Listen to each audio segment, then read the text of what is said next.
Ini baru satu ayat. Sesungguhnya Tuhanmu meliputi segala manusia.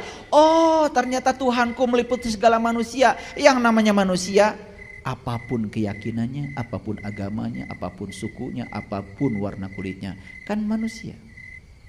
Kalau Tuhan meliputi mereka, berarti kita pantas dan layak untuk menghormatinya. Setuju? Sadar sekarang, oh ternyata Tuhan yang sama ternyata meliputi tubuh-tubuh yang berbeda. Keren gak kalau gitu? Oke, lanjut dulu ya. Jelas, yang meliputi bukanlah suatu sosok, setuju? Yang diliputi jelas itu sosok, setuju? Oke. Berarti Tuhanku bukanlah suatu sosok. Dia yang meliputi segala manusia. Keren sekali. Sadar saja dengan itu, oh ternyata yang abadi itu adalah ini. Semua benda-benda yang ada di sini datang dan pergi, tapi ini selalu ada. Bahkan sebelum bumi ini ada, ini sudah ada. Sebelum matahari ada, ini sudah ada. Sebelum Big Bang meledak, ini sudah ada. Masihkah mencari keabadian di luar ini? Sedekat itu kebenaran kepada kita. Sesederhana itu. Cuman selama ini kita ditenggelamkan oleh keruwetan pikiran kita sendiri. Makanya Allah berfirman dalam Al-Quran, Inna ma'al usri yusro. Sesungguhnya di setiap apa yang kamu sebut sulit, itu sebetulnya ada kemudahan. Inna sesungguhnya, ma'a bersama, usri kesulitan, yusro ada kemudahan. Jadi gak usah khawatir. Kalau ada masalah pasti ada solusinya. Setiap ada peristiwa pasti ada pasangannya. Gak usah khawatir. Gak usah khawatir. Percaya deh sama saya. Kalau hari ini kita punya utang, ntar juga ada rezekinya. Semua berpasangan kok. Cuman sayang otak kita sudah keracunan. Yang namanya pasangan selalu suami istri. Padahal pasangan itu rohani dan jasmani. Ya, baik, teruskan dulu. Ya. Sekarang pertanyaan saya, tolong dijawab dengan jujur. Apa yang meliputi kita saat ini? Ini kan? Yes. Yes? Jadi sebetulnya ini tuh apa? Ini ruang kesadaran, ini ruang kehidupan, ini ruang energi. Cuman kita buta, tidak bisa melihat. Makanya Allah memberikan satu mata kepada kita, namanya mata kolbu. Sehingga apa yang ada di ruang kosong ini kita bisa tahu.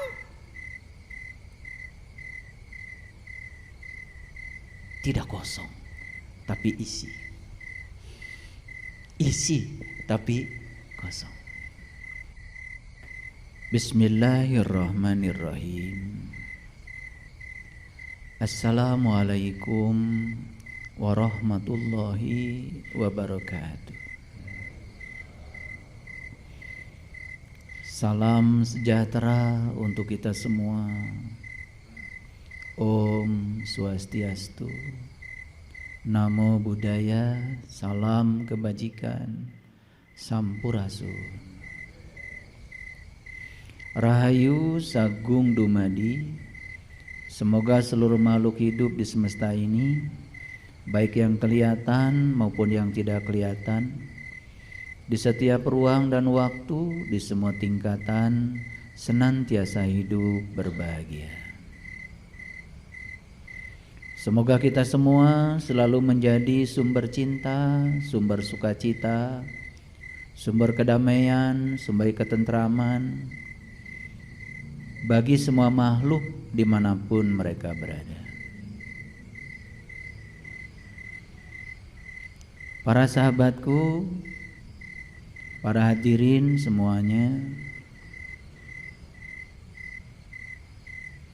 kebenaran itu selalu ditemukan dalam kesederhanaan.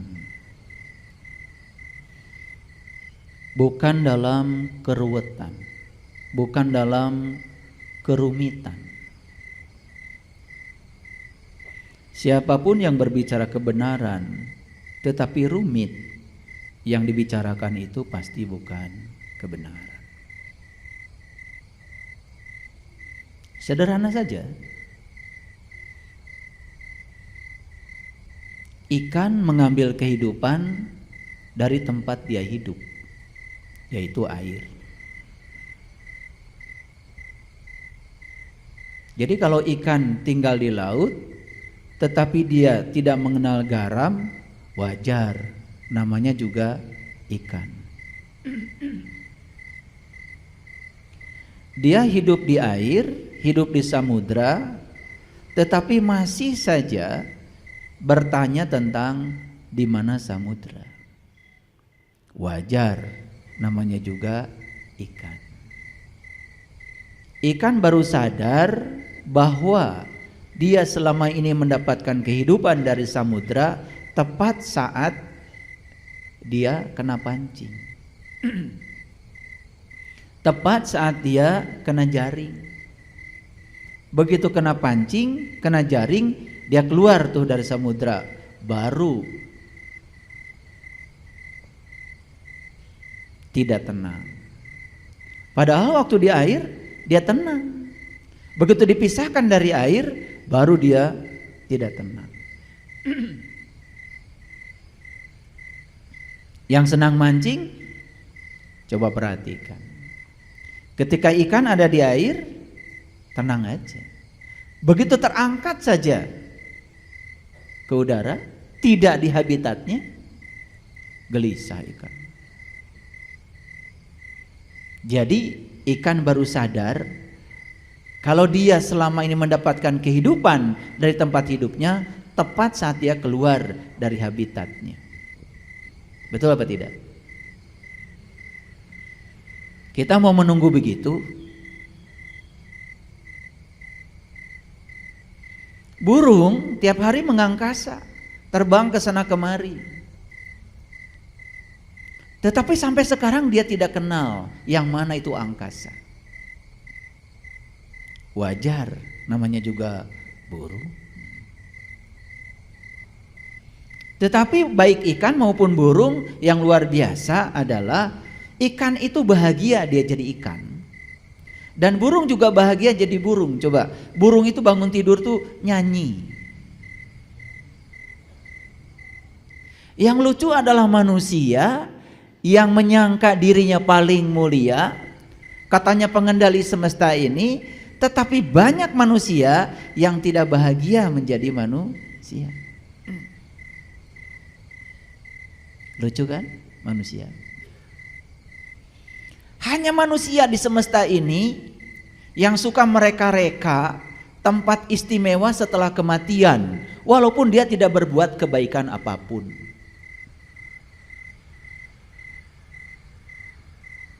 Pohon pisang dari kecil tumbuh terus, setelah besar kemudian keluar tuh nongol jantung pisang.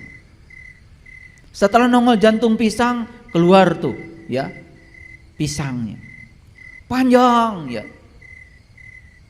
sikatannya, turuyannya kata orang Sunda, sampai ngagapui ya ke handap. Akhirnya sama petani ditunjal tuh pakai bambu. Setelah menyumbangkan satu ruita pisang untuk manusia, pohon pisang itu mati. Dan pohon pisang hanya sekali saja menyumbangkan buah pisangnya, tidak diulang. Dan setelah dia menyumbangkan buah pisangnya, dia mati. Coba tanya pohon pisang. Nanti kalau udah mati, kalian ingin di mana tempatnya? Pernah nggak bilang pohon pisang, oh nanti saya pengen tinggal di surga? Pernah nggak? Enggak. Setelah dia melaksanakan tasbihnya, setelah dia memerankan peran yang diberikan semesta kepadanya, menyumbangkan pisang buat manusia, bahkan dia tidak sama sekali mengambil satu buah pisang pun untuk dirinya. Sampai rela mati setelah dia menyumbangkan seluruh buah pisangnya buat manusia. Sama sekali dia tidak memikirkan tempat istimewa setelah kematian.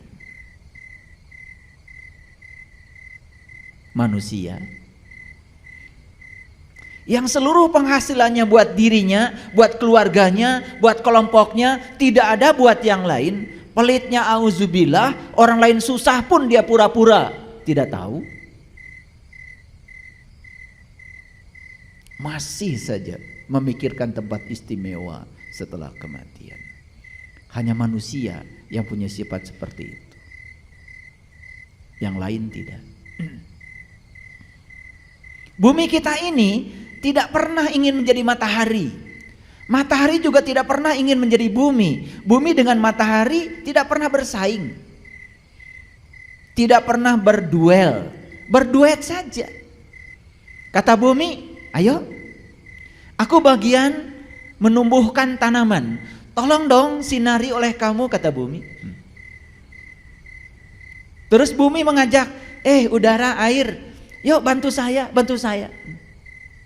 Kita bikin kebaikan sebanyak-banyaknya buat makhluk yang bernama manusia.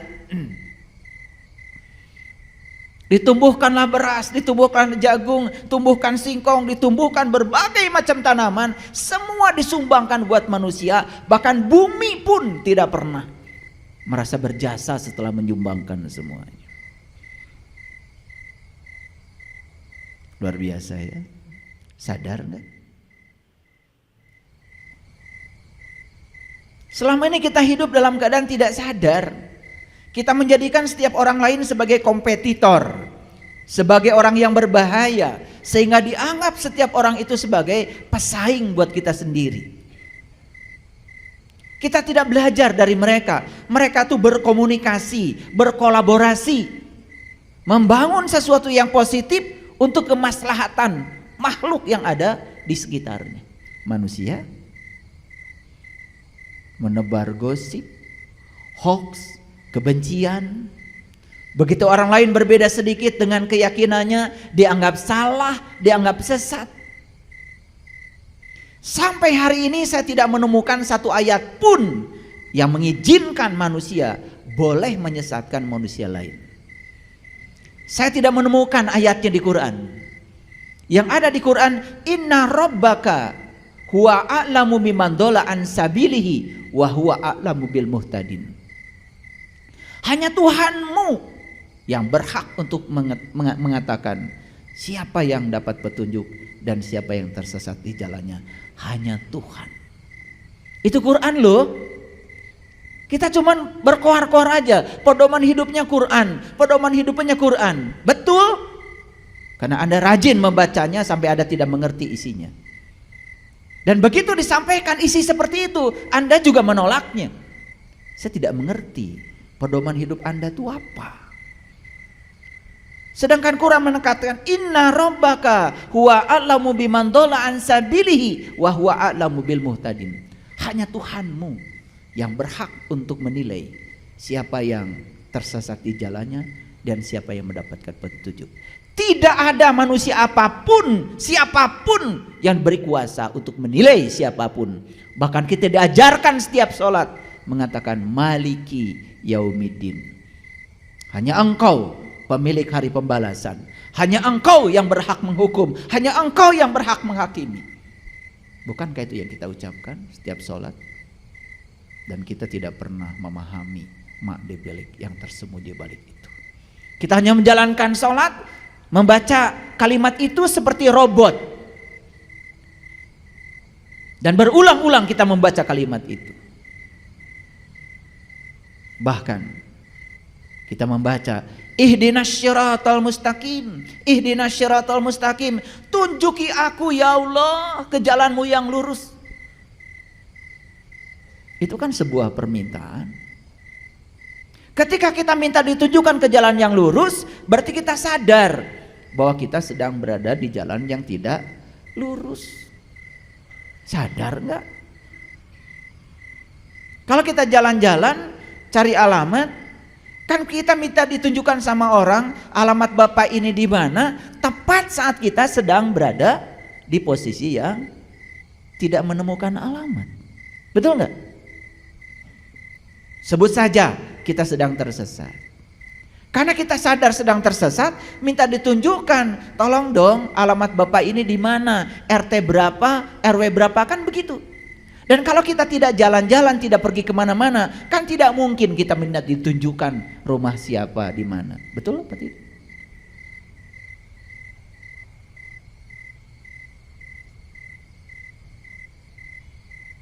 Dan hari ini saya akan berbicara bahwa kebenaran itu selalu ditemukan dalam kesederhanaan, bukan dalam kerumitan.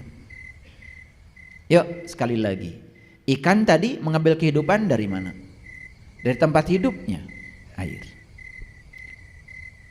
Burung mengambil kehidupan dari mana? Dari tempat hidupnya, angkasa. Jawab dengan jujur. Manusia hidup di sini, bukan? Di ruang kosong, bukan? Ini tempat kita hidup. Sadar nggak? Kalau sekarang kita sedang mengambil kehidupan dari sini. Betul? Dan kita suatu saat akan mengembalikan kehidupan ke sini. Makanya orang mati disebut menghembuskan napas yang terakhir. Kemana? Ke sini.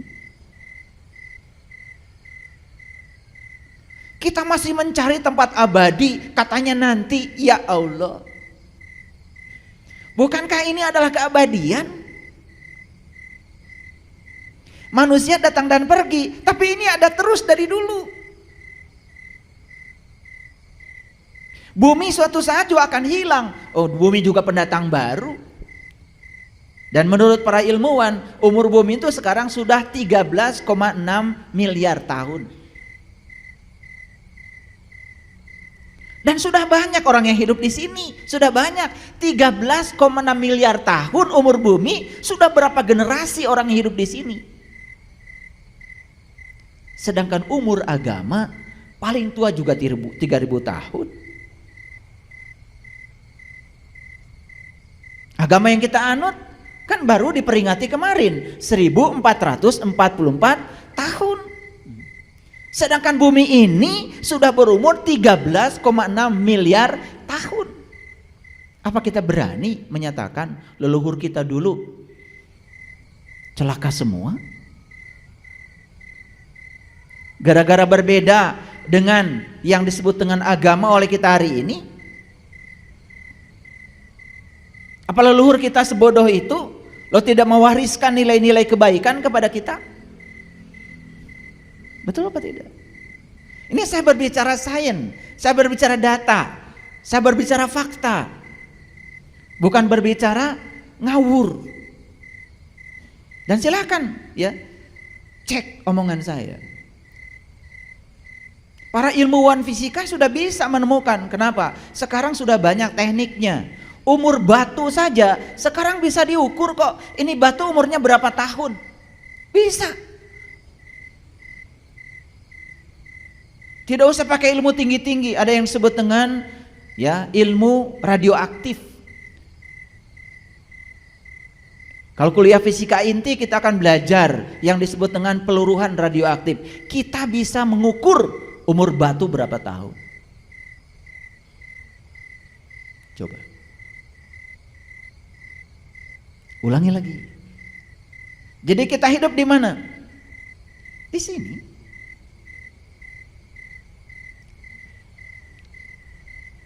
Jelas? Sederhana? Oke. Sekarang kita sadari, kita mengambil kehidupan dari mana? Dari sini.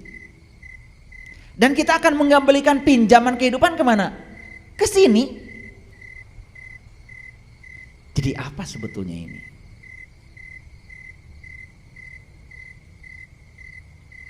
Ya tempat hidup, tapi bisa dijelaskan? Ya nggak bisa. Dan kemanapun kita pergi kita akan ketemu ini. akan ketemu ini.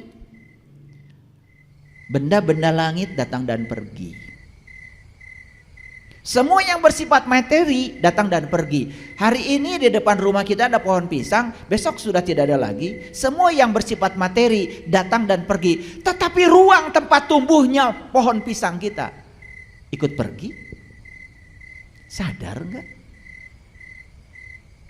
Kita belajar keabadian jauh sekali ke sana pakai ilmu katanya.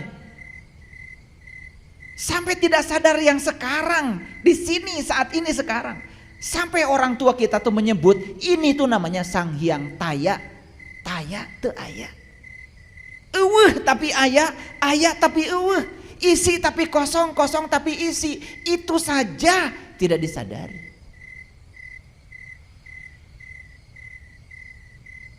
Sederhana enggak? Sederhana? Yuk. Allah mengatakan di Quran, aku meliputi semua manusia. Aku meliputi seluruh makhluk hidup. Cukup informatif kalimat itu bagi kita? Apa maknanya? Coba. Samudra meliputi ikan-ikan yang di samudra. Berarti ikan ini diliputi oleh siapa? Yang meliputi. Nah, yang diliputi itu pasti sosok. Ikan itu ada sosoknya. Tapi yang meliputi kan gak ada sosoknya. Karena kalau dia sosok tidak mungkin bisa meliputi.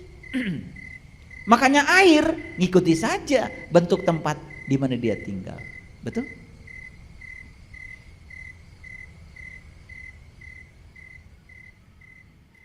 Nah, ini manusia diliputi.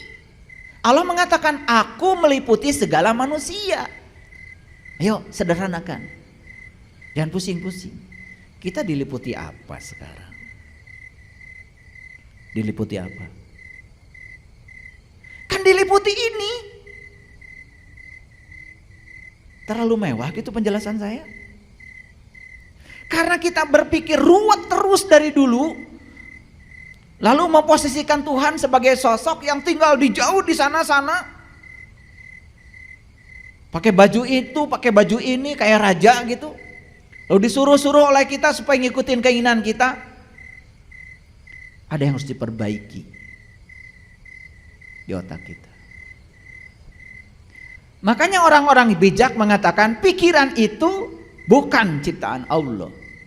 Yang ciptaan Allah tuh otaknya. Tapi kalau pikiran, ciptaan lingkungan, ciptaan masyarakat.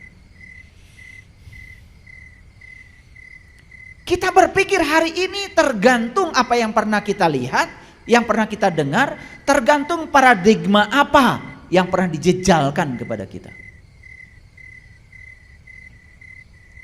Hari ini kita mengatakan, kalau kita baik sama Allah, Allah akan baik sama saya.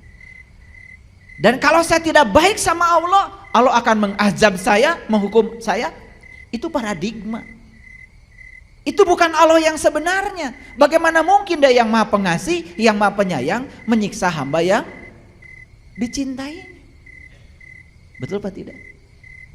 Tetapi paradigma itu masih ada di otak kita. Sampai-sampai kita lebih suka memposisikan Allah sebagai mitra dagang kita daripada memposisikan Allah sebagai kekasih.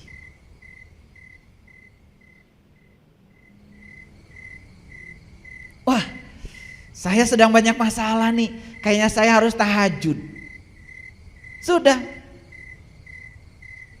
Malam-malam bangun. Begitu bangun, kata malaikat, tumben.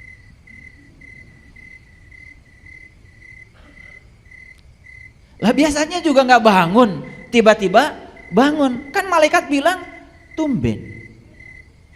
Tetangga kita nggak pernah datang ke rumah kita, tiba-tiba datang, pasti bilang tumben. Dalam batin pasti bilang ada apa ya? Pasti pinjam uang.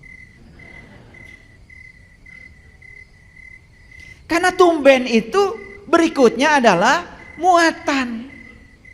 Coba Ya, tidak pernah menyapa kita, tidak pernah baik sama kita, apalagi memeluk kita. Tiba-tiba ketemu memeluk kita, pasti bilang tumben.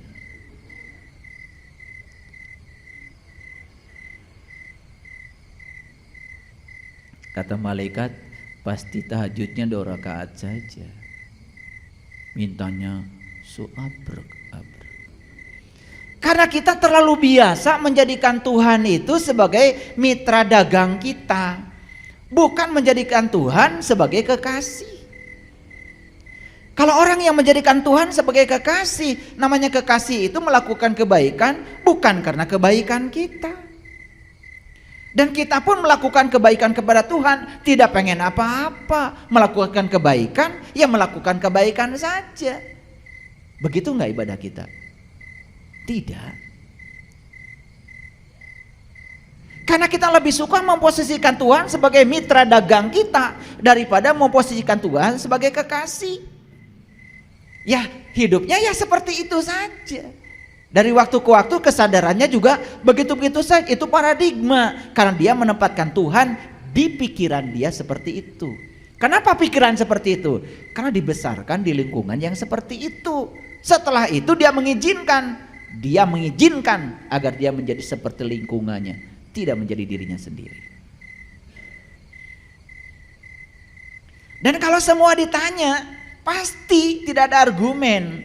Kenapa Anda takbiratul ihramnya seperti itu? Pasti jawabannya, kan orang lain juga begitu. Dan kenapa ketika Anda sholat mengacungkan telunjuk, bukan jempol? Karena orang lain juga mengajukan telunjuk. Itu saja jawabannya. Tidak ada argumen yang masuk akal. Padahal Nabi Muhammad sudah mengatakan as-sholatu mi'rajul mu'minin. Dalam gerakan sholat itu ada simbol, ada tata cara untuk mi'raj. Mi'raj itu bahasa sastra, bahasa Qur'annya adalah liko. Walaupun di Quran ada Quran surat Al-Ma'arij, itu juga cerita tentang perjalanan menuju Tuhan. Tapi Quran lebih banyak menyebut kata liko, itu perjumpaan. Jadi gerakan sholat itu dari takbir sampai salam, isinya itu syarat sekali dengan simbol-simbol. Kita nggak ngerti maknanya apa. Kita hanya melakukan itu sebagaimana orang lain melakukannya. Begitu bukan? Oke.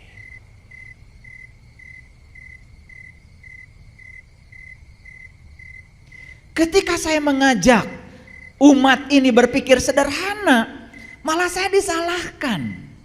Contoh, Quran bilang mengingat Allah itu persis seperti kamu mengingat bapakmu. Itu kata Quran. Fazkurullah kazikrikum abaakum. Itu ayatnya. Saya bacakan Arabnya, takut kalian gak percaya. Kalau gitu saya bacakan lagi. Itu Quran surat Al-Baqarah ayat 200. Nah, takut gak percaya. Nanti disangka ngarang saya.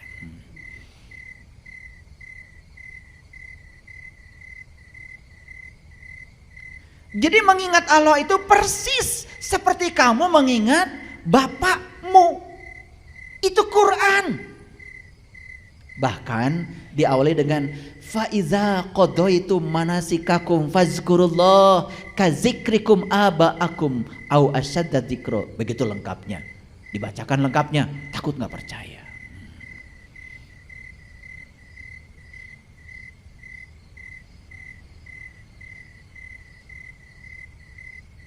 Sekarang saya tanya, sekarang ingat gak sama bapak? Ingat gak sama bapak? Bapak, ayahmu, abi, abah. Ingat sekarang? Ingat? Ada suaranya? Gak ada. Dan yang bisa ingat sama bapakmu hanya orang-orang yang kenal bapakmu. Ini omongan saya masuk akal nggak? Kan yang bisa mengingat bapakmu satu kamu anaknya, yang kedua tetanggamu yang pernah jumpa dengan bapakmu, yang ketiga siapapun orang yang pernah jumpa dengan bapakmu. Lah saya belum pernah jumpa sama bapakmu. disuruh mengingat. Walaupun saya tahu namanya, misalnya namanya Amir. Nah kan saya juga tidak bisa mengingat bapakmu walaupun sudah ada namanya. Terus saya ambil tasbih gitu, langsung Amir, Amir, Amir, Amir. Begitu. Saya ingin membawa kalian kepada kesederhanaan, kebenaran. Karena kita sudah terlalu ruwet selama ini berpikir. Ulangi lagi. Ingat sama Bapak sekarang? Ingat. Kenapa ingat? Satu, sering jumpa. Dua, kita jadi kenal. Kalau gitu saya tanya lagi, ini kesederhanaan. Jumpa dulu, kenal dulu. Yang benar, jumpa dulu, kenal dulu. Ya jumpa dulu. Kalau sering jumpa, baru kenal. Kenal itu akibat sering jumpa. Bahkan kalau sering jumpanya bukan hanya kenal, cinta. Makanya ya dalilnya orang Jawa Tengah, Jawa Timur, witing tresno jalaran soko kulino. Pada pintar. Tapi begitu diterapkan kok jadi gak pintar, itu yang saya bingung. Sesederhana itu. Ulangi. Ingat sama Bapak sekarang. Ada suaranya? Yang bapaknya Amir kan gak usah bilang Amir. Yang bapaknya Emot gak usah bilang Emot. Betul gak? Betul apa tidak? Nah mengingat Allah itu persis seperti kamu mengingat bapakmu. Itu kata Quran. Sekarang saya tanya, ingat sama Allah.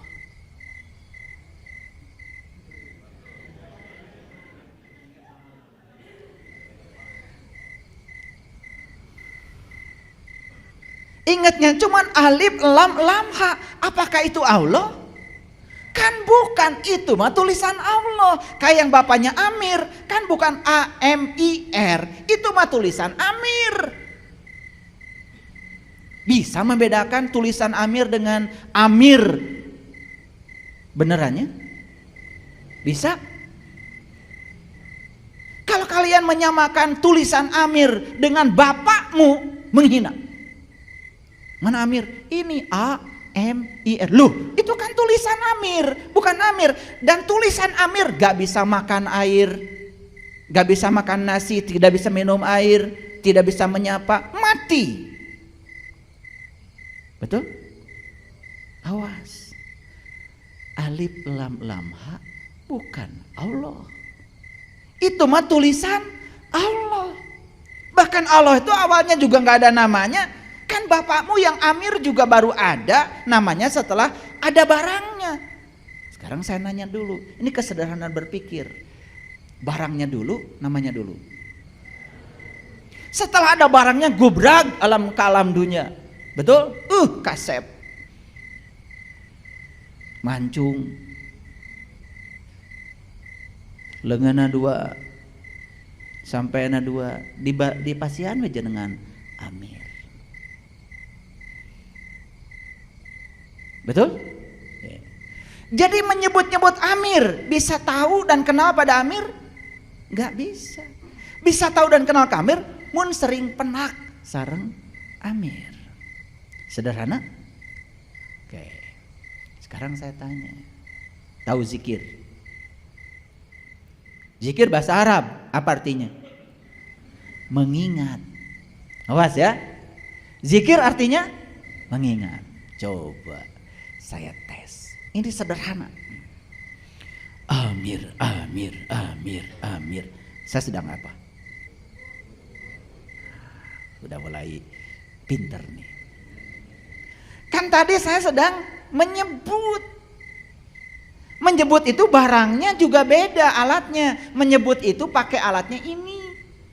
Tapi mengingat, ya yang jelas saya ingat bapak saya. Tapi nggak tahu di sebelah mana itu alat buat mengingatnya. Gaib. Tapi saya ingat bapak saya walaupun sudah meninggal 10 tahun yang lalu. Saya sekarang masih ingat ya senyumnya. Ingat kebijaksanaannya.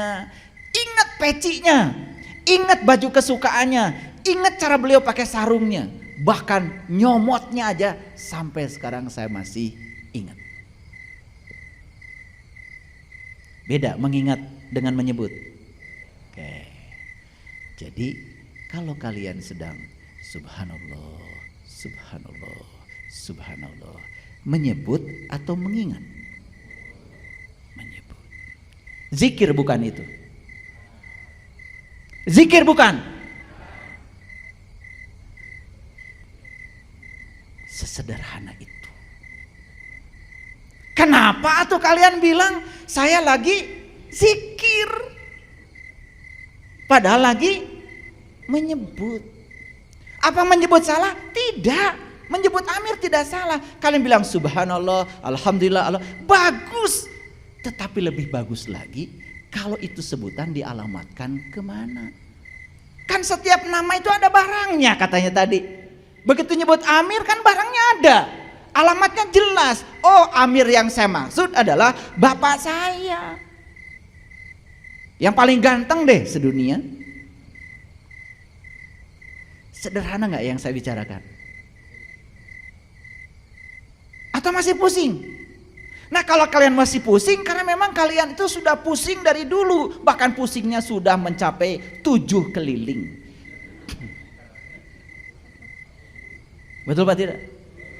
Saya itu begitu orang tua saya bilang begitu, pusing 7 keliling, wah saya kejar itu. Kenapa pusing itu 7 bukan 8? Kok orang tua kita kalau ngomong itu pusingnya 7 keliling? Loh, jalan Shirathul Mustaqim juga rambut dibelah 7. Tawaf 7 putaran. Sa'i 7 kali mondar-mandir Safa dan Marwah. Melempar jumroh pun 7 batu. Surat Al-Fatihah 7 ayat juga. Wah, jangan-jangan orang tua kita tuh kalau ngomong pasti ada pesannya. Kenapa pusing 7 keliling? Ternyata saya dapat ilmunya. Begitu saya tahu rahasia yang 7, saya nggak pusing lagi. Makanya sepanjang kalian belum tahu rahasia yang 7, kalian selamat pusing 7 keliling. Ini bahasa sehari-hari kan, yang kalau dielaborasi secara saintifik keren. Keren. Cuman kita jarang memikirkannya, itu aja. Paham ya? Oke. Sederhana saya bicara kebenaran hari ini. Bisa bedakan menyebut dengan mengingat? Ya. Di Quran itu perintahnya itu mengingat. Fazkurullah dzikran katsir. Ingatlah Allah dengan ingatan yang sebanyak-banyaknya.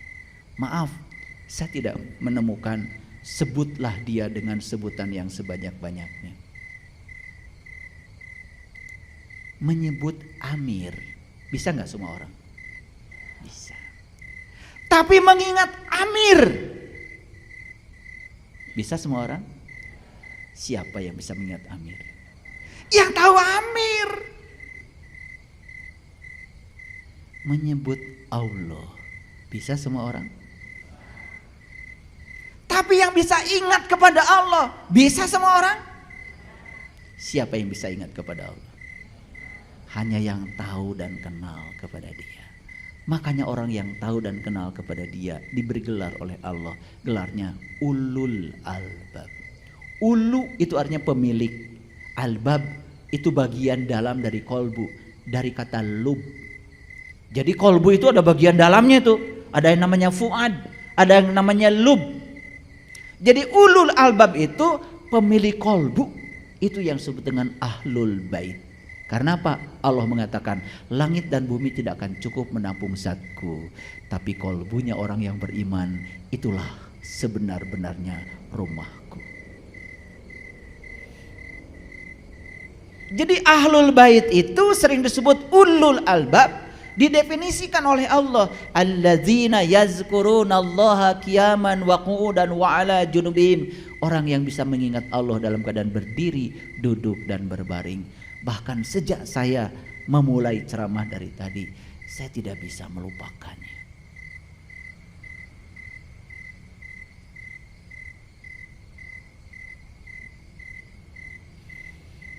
Clear sampai sini? Oke, lanjut. Ini baru bahas judul. Udah setengah jam. Oleh karena itu, mari kita bersyukur hari ini kita diberi kesempatan untuk belajar di ruang kesadaran kembali. Oleh karenanya mari kita puji Allah bersama-sama membaca hamdalah. Alhamdulillahirabbil alamin. Mari kita mohon ridho dan berkah Allah. Semoga hari ini kita bisa menemukan kebenaran dalam kesederhanaan. Kita sapa asmanya dengan kelembutan dan cinta seraya membaca basmalah. Bismillahirrahmanirrahim. Mari kita lihat contoh-contoh kebenaran dalam kesederhanaan. Ini contoh sederhana. Jadi saya bacakan Quran surat Al-Isra, boleh dicatat. Al-Isra itu surat yang ke-17, ayat yang ke-60. Jadi Allah menyatakan inna rabbaka ahato binnas. Inna rabbaka ahato binnas. Tangkap kata-kata ini dengan kesadaran. Ulangi ya. Inna rabbaka ahato binas. Sesungguhnya Tuhanmu meliputi segala manusia. Siapa yang bilang begini? Tuhan. Siapa kamu di situ? Ya manusia. Maaf ini supaya gampang sebenarnya. Ini Tuhan nih lagi bicara sama saya. Sesungguhnya Tuhanmu, kata Tuhan, meliputi segala manusia. Inna robbaka ahato binas. Itu kata-kata Tuhan kepada saya. Jadi kalau saya berbicara tentang Tuhan saya, kan bahasanya begini. Sesungguhnya Tuhanku meliputi segala manusia. Paham? Sederhana? Masih belum mengerti? Konsen. Makanya kalau mau ngaji hari Selasa pagi-pagi minum air wortel, ya. Khusus Selasa jangan makan nasi goreng. Nah ini kayak gini lambat. Minum air putih yang banyak, gitu. Kalau mau ngaji dengan saya, biar bisa fokus. Ulangi. Jadi Tuhan bilang kepada kita, sesungguhnya Tuhanmu meliputi segala manusia. Nah kalau kita yang bilang pada diri kita sendiri, oh Tuhanku ternyata meliputi segala manusia. Jadi Tuhanku itu bukan hanya meliputi aku, kalau begitu meliputi segala manusia. Jadi bagaimana mungkin aku bisa menghina orang lain? Karena pada diri setiap manusia ada Tuhanku. Sederhana? Sesederhana itu saja kalau disadari, aduh, tidak mungkin kita menjelekkan orang, tidak mungkin kita menghina orang, tidak mungkin kita tidak membantu orang, tidak mungkin kita tidak welas asih pada orang, tidak mungkin kita menghina orang, tidak mungkin menjatuhkan nama baik orang, gak mungkin. Semua konflik, saling menjatuhkan, marah, dan lain sebagainya, kebencian, itu sebetulnya dilakukan oleh orang-orang yang tidak sadar kalau Tuhannya meliputi segala manusia. Lanjut, kalau Tuhan meliputi segala manusia, berarti Tuhan meliputi aku. Kalau Tuhan meliputi aku, kesadaran apa yang harusnya aku tanamkan? Oh, Tuhan meliputi diriku. Dia mewujud sebagai daya hidup pada diriku. Dia mewujud sebagai nafasku yang tidak pernah tidur, tidak pernah ngantuk. Bagaimana mungkin aku bisa berbohong kepadanya? Karena dia bersamaku. Jadi diri kita selalu waspada, eling, mawas diri.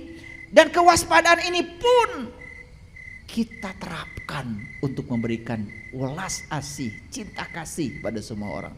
Makanya saya pastikan semua orang-orang yang sudah sampai di kesadaran itu hidupnya penuh dengan welas asih.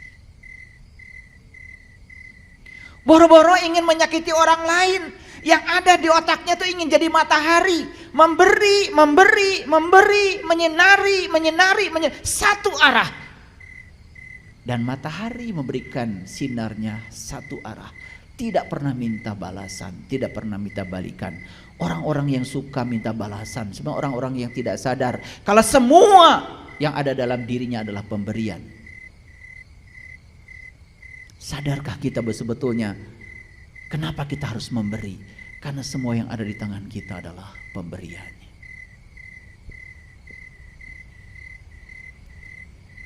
Jadi saya kemarin bicara dengan sahabat kita yang baru saja ikut pelatihan workshop untuk bimbingan meniti ke dalam diri dari Singapura. Begitu saya jelaskan, saya punya program namanya BSI Peduli, Bumi Spiritual Isbatul Yakin Peduli. Apa itu ayah? Saya bilang, kita santuni anak-anak yang tidak bisa sekolah, kita santuni orang-orang yang tidak bisa makan, dan setiap bulan saya membagikan ya santunan ini pada banyak orang. Sampai dia mengalami kemapanan secara ekonomi. Dia menangis. Dia bilang sama saya, beruntung ya hidup di Indonesia. Loh, beruntung banyak yang disantuni. Di Singapura susah katanya ayah, cari orang yang mau disantuni. Langsung saya bilang dalam diri saya, pokoknya saya langsung telepon murid-murid saya bilang, kita harus berterima kasih sama orang-orang yang mau disantuni. Karena di negara lain susah cari orang yang disantuni. Jadi kalau di kita banyak itu, waduh luar biasa. Berarti kesempatan kita berbuat baik di sini luar biasa. Bagi yang sadar. Sekali lagi, sadar. Yang sadar boro-boro mikirin itu. Paling juga yang gak sadar mau, kamu kemarin saya kasih kok tidak berterima kasih pada saya. Bulan depan coret. Itulah orang yang tidak sadar. Kalau dia sudah berakhlak seperti akhlaknya Allah, Allah itu tidak pernah gampang nyoret kita. Kamu kemarin berbohong ya, langsung dicoret. Besok diambil nyawanya. Enggak. Tetap aja masih diizinkan berbohong lagi. Itu welas aslinya Allah tuh begitu. Betul gak? Makanya wa ahsin kama ahsanallahu ilaika. Berbuat baiklah kamu seperti aku berbuat baik kepada kamu. Luar biasa. Allah mengajarkan nilai-nilai kebaikan itu luar biasa. Baik. Jadi sadar sekarang kalau Allah meliputi semua manusia. Allahnya siapa? Allahmu. Kan Allah bilang, inna rabbaka ahata binas. Sesungguhnya Tuhanmu meliputi segala manusia. Sadar sekarang, ternyata Tuhanku bukan hanya meliputi aku, tapi meliputi segala manusia. Jadi sebetulnya tubuh kita berbeda, tetapi di tubuh kita ada Tuhan yang sama. Lebih jauh lagi. Lebih jauh lagi. Apapun keyakinannya, apapun agamanya, kan dia juga diliputi Tuhan. Betul? Jadi kalau orang yang sadar sampai di titik ini melakukan kebaikan pun tidak mesti ditanya apa keyakinannya, apa agamanya. Bahkan kalau mau mendoakan mereka pun tidak pernah ditanya apa keyakinannya, apa. Rahayu Sagung Dumadi. Semoga seluruh makhluk hidup di semesta ini, baik yang kelihatan maupun tidak kelihatan, selalu berbahagia. Itu doa mulia sekali. Semoga keluarga saya bahagia. Yang lain gak usah. Itu doamu begitu. Biar saya aja yang panen banyak, tetangga gak usah. Biar dimakan tikus sama burung. Wah, orang kayak gini rezekinya gitu-gitu aja. Jadi kalau ingin rezeki kita berkelimpahan, menakjubkan hidupnya, buka semua pintu-pintu rezeki. Salah satunya adalah bahagiakan semua orang tanpa batas. Tidak usah dibatasi oleh keyakinan apa. Dendam di sini tuh masih ada.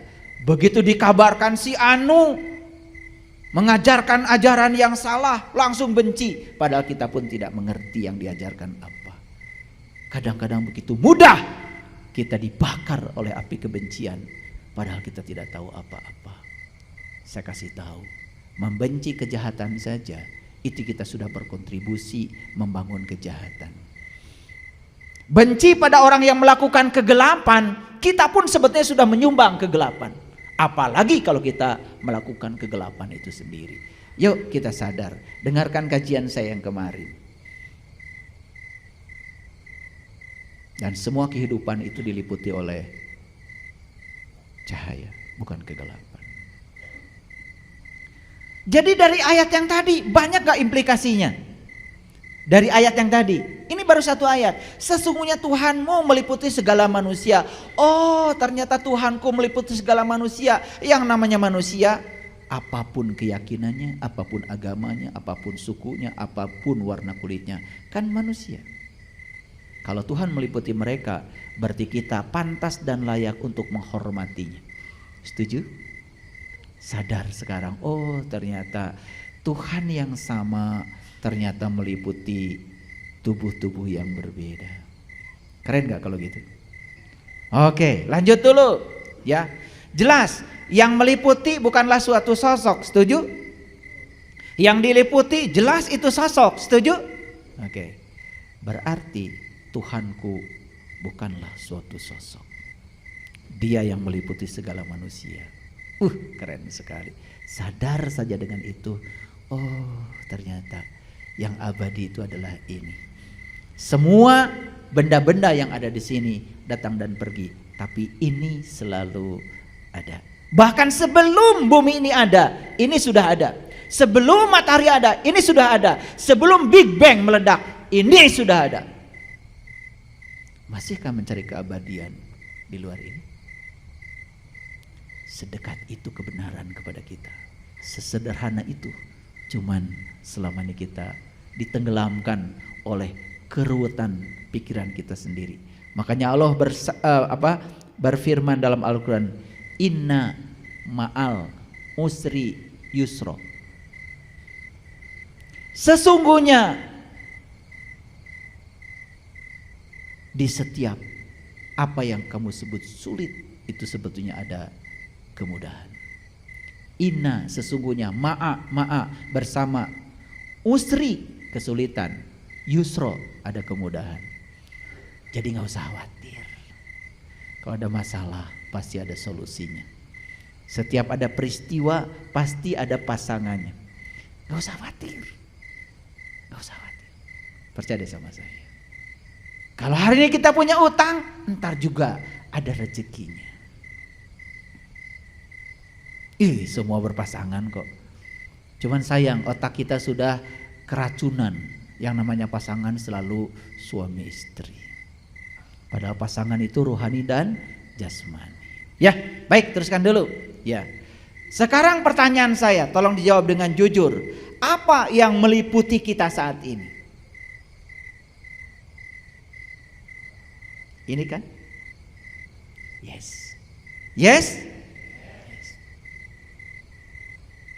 Jadi sebetulnya ini tuh apa? Ini ruang kesadaran, ini ruang kehidupan, ini ruang energi. Cuman kita buta, tidak bisa melihatnya. Makanya Allah memberikan satu mata kepada kita, namanya mata kolbu. Sehingga apa yang ada di ruang kosong ini kita bisa tahu. Tidak kosong, tapi isi. Isi, tapi kosong. Ngerti sampai sini? Oke. Yuk, jawab lagi pertanyaan saya. Sekarang kita sedang hidup? Yes. Dari mana kita mengambil kehidupan? Dari sini. Apakah kehidupan yang kita ambil dari sini abadi di sini? Tidak. Sebentar masuk, sebentar keluar. Sebentar masuk, sebentar keluar. Sebentar masuk, sebentar keluar. Dan nanti tidak masuk lagi. Betul nggak? Ketika tidak masuk lagi di mana? Iya di sini, di sini. Jadi kenapa kita takut dengan kematian? Bukankah mati itu hanya menghembuskan napas terakhir dan gak balik lagi? Bukankah kematian itu adalah anugerah? Karena kalau ini masuk ke dalam, semua rasa sakit di sini terasa. Begitu keluar, kita dibebaskan dari semua penderitaan dan rasa sakit. Jadi kenapa takut mati ya? Karena kita tidak mengerti. Itu aja. Nih, wajah-wajah takut mati semua. Yuk lihat gambar di depan ini. Yang sebelah kiri gambar apa? Yang keras dong, gambar apa? Jeruk. Kayak TK ya. Jeruk itu JERUK atau itu? Itu pun bukan sebetulnya, karena itu gambar jeruk. Karena saya belum sempat ke pasar, jadi hari ini saya bawa gambarnya. Maaf ya, saya nggak bawa jeruknya. Udah, tapi kan jelas kan? Oke. Coba satu orang saja. Ada yang pernah merasakan rasanya jeruk? Ada? Gimana rasanya? Udah macam-macam kan? Asam, manis, kecut gitu. Apakah asam bisa menggambarkan yang kita rasakan? Apakah kecut bisa menggambarkan yang kita rasakan? Apakah manis bisa menggambarkan yang kita rasakan? Nih saya kasih tahu, semua kata-kata yang kita ucapkan itu semuanya adalah bohong. Karena yang sebenarnya adalah yang kita rasakan. Makanya kalau saya ditanya sama kalian, ya gimana ayah rasanya jeruk? Pokoknya gitu deh. Daripada kayak kalian sok tahu. Asam, kecut, macam-macam tadi, betul nggak? Nanti saya kejar lagi, asam itu apa? Mau didefinisikan? Makin didefinisikan makin jauh dari kenyataan. Dan selama ini kita terjebak oleh kata-kata asam, kecut, manis, betul? Lembut. Itu kata-kata yang dibuat oleh kita sendiri saking ingin menggambarkan rasa yang ada di situ. Tapi apakah rasa yang di situ bisa digambarkan dengan kata-kata? Saya jamin, siapapun ilmuwan, saya suruh nulis, coba kamu tulis, asam itu apa? Pusing dia. Mau ahli kimia, mau ahli fisika, mau sekolahnya sampai S4. Tahu S4? Susah senyum, senang senyum. Itu sekolah paling tinggi. Jadi sekolah yang paling tinggi bukan S3. Banyak yang sekolahnya S3, intelektualnya udah mencapai tingkatan paling tinggi, tapi susah cemberut, senang tambah cemberut. Karena takut kehilangan yang dia senangi, betul? Buat apa sekolah tinggi-tinggi kalau tidak bahagia? Makanya sekolah yang paling tinggi itu adalah S4. Susah senyum, senang senyum. Tetap senyum apapun keadaannya. Itu namanya sudah bisa menerima semua kondisi apa adanya. Itu sekolah paling tinggi itu. Capai sekolah itu. Ya. Dan sekolah itu bisa dicapai oleh lulusan SD, SMP, SMA, gak peduli tingkatan pendidikannya apa. Karena kesederhanaan, kebenaran ada dalam kesederhanaan. Jadi kebenaran itu gak ruwet. Kenapa kita ruwet? Karena kita selama ini diajarkan ruwet oleh orang-orang yang ruwet. Dan lucunya tuh kalian itu dikasih yang ruwet gak mau, dikasih yang gampang juga gak mau. Saya pengen tahu maunya apa.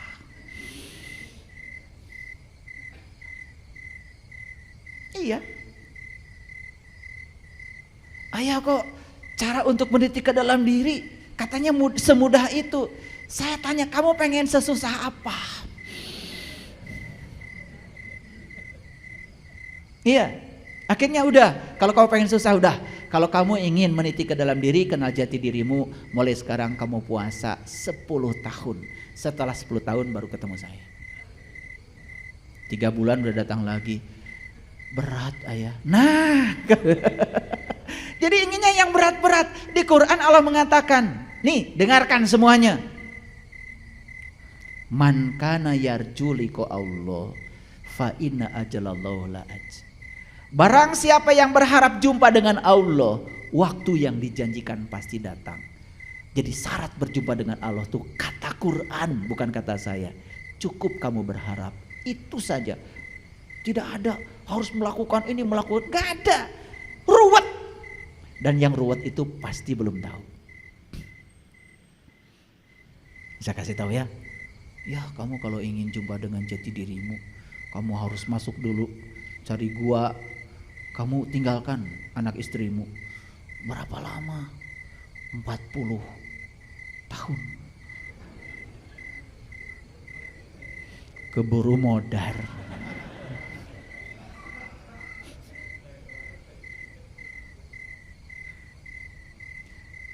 Banyak leluhur kita para suci sudah mencoba itu. Mereka mengasingkan diri di gua ini, gua itu sampai kurus kerontang. Malah ditegur oleh semesta.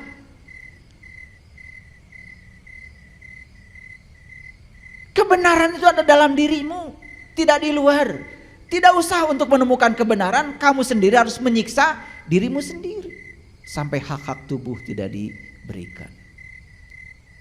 Masa begitu? Kitab suci tertua yang ditulis oleh tangan Allah sendiri adalah tubuh manusia. Dan lewat tubuh inilah kita akan bisa menemukan banyak sekali ilmu pengetahuan. Asal tahu ilmunya, tahu caranya. Sekarang yang sebelah kanan gambar apa? Siapa yang ngasih nama ini buah naga? Dulu ada namanya? Saya kasih tahu. Semua yang diberi nama, yang ngasih nama kamu. Ingat itu. Betul apa tidak? Awas, supaya sadar. Yang ngasih judul kamu. Begitu ada yang tidak enak, kami kasih judul musibah. Siapa yang ngasih judul? Kamu. Begitu enak kami kasih judul berkah. Siapa yang ngasih judul? Kamu. Padahal dua-duanya adalah kebenaran. Kalau itu harus terjadi pada dirimu dan itu untuk kebaikanmu. Kamu suka atau tidak suka, terima saja. Jangan dikasih judul. Jadi mulai sekarang stop ngasih judul. Betul apa tidak? Banyak gak ngasih judul? Lah, jadi banyak sinetron. Kalian lupa kalau judul-judul itu buatan kalian sendiri. Allah tuh membebaskan kok, mau dikasih nama apa. Yang keyakinan ini ngasih namanya ini, keyakinan ngasih namanya, keyakinan banyak nama untuk dia. Kata Allah, gak masalah kamu ngasih nama sama aku yang berbeda. Tapi yang paling penting, kamu tahu aku yang sebenarnya. Aku yang tanpa nama, aku yang tidak bisa dijelaskan, aku yang tidak bisa diterangkan. Tapi aku bisa ditemui dan dirasakan. Bagi mereka yang merindukanku.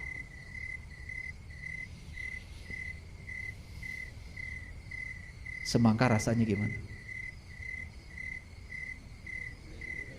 Udah mulai pintar sekarang, udah mulai pintar, gak terjebak lagi. Pokoknya gitu deh, itu kebenaran.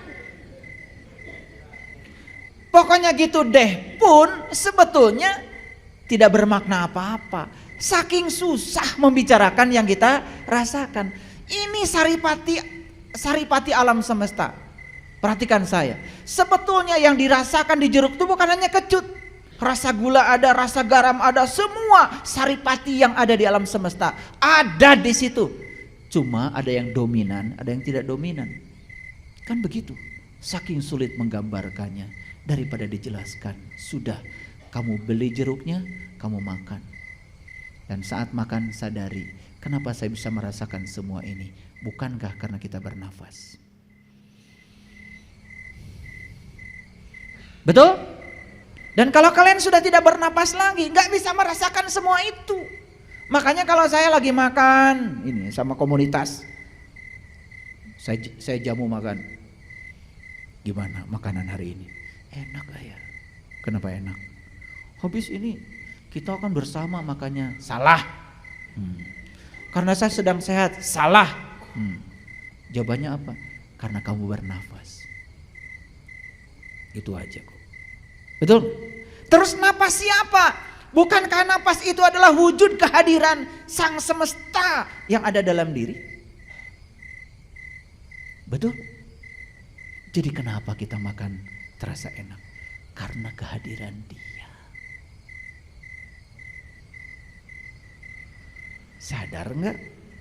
Ya, stop dulu sampai situ, ini kejauhan ngajinya. Kejauhan, disilir. Stop dulu. Oke, ngerti ya? Oke, sekarang lanjut. Ini yang sebelah kiri, siapa itu? Siapa?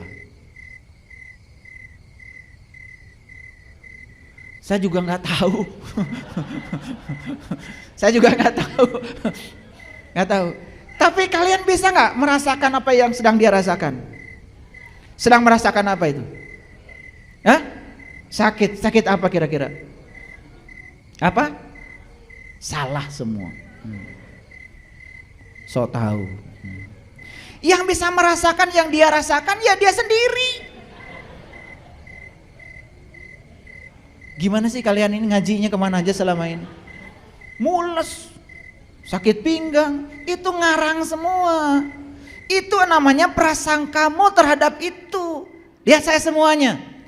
Yang sedang merasakan yang dia rasakan hanya dia sendiri. Dan yang tahu yang dia rasakan cuma dia sendiri. Kalian apa urusannya dengan dia? Kenal juga enggak? Boro-boro kalian, saya aja yang pasang gambarnya enggak kenal sama dia. Ini kalian tuh selama ini belajar sok tahu.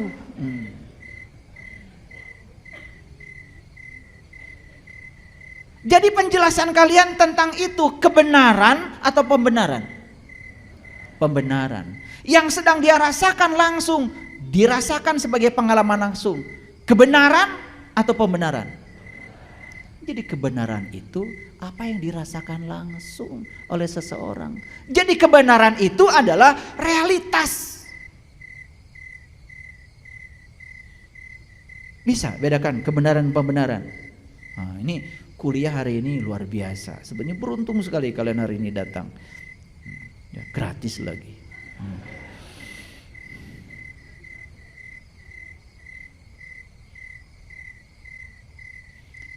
Ini yang sebelah kanan siapa ini?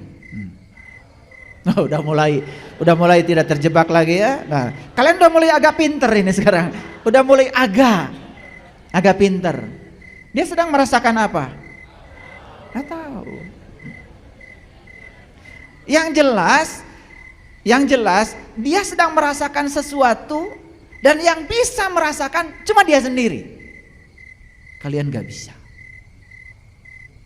Makanya murid-murid di sekolah itu selama ini semakin jauh dari kesadaran. Karena guru kalau mengatakan, ini orang sedang apa? Pusing Pak Guru, langsung kasih 100. Dan yang lucunya anak ini mengatakan benar jawabannya. Itu kan yang membuat kalian modelnya kayak gini.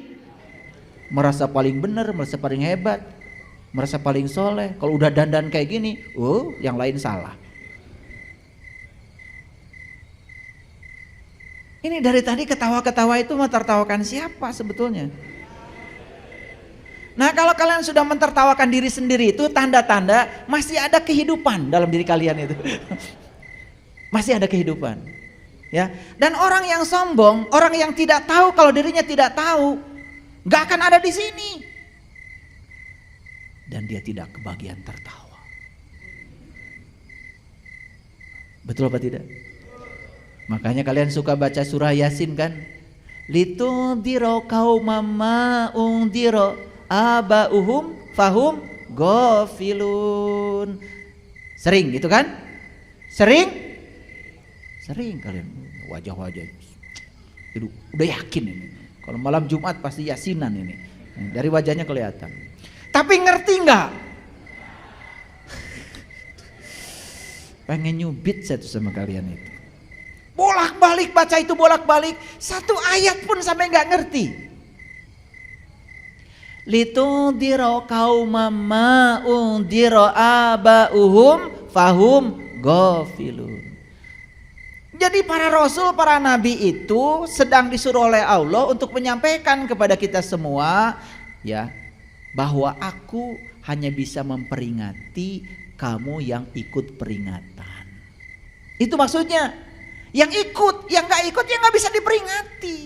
Makanya beruntung kalian ikut, karena aku bisa memberikan peringatan. Tentu saja saya bukan siapa-siapa, saya hanya menyampaikan ilmu yang disampaikan oleh para rasul dan para nabi. Semoga berkah.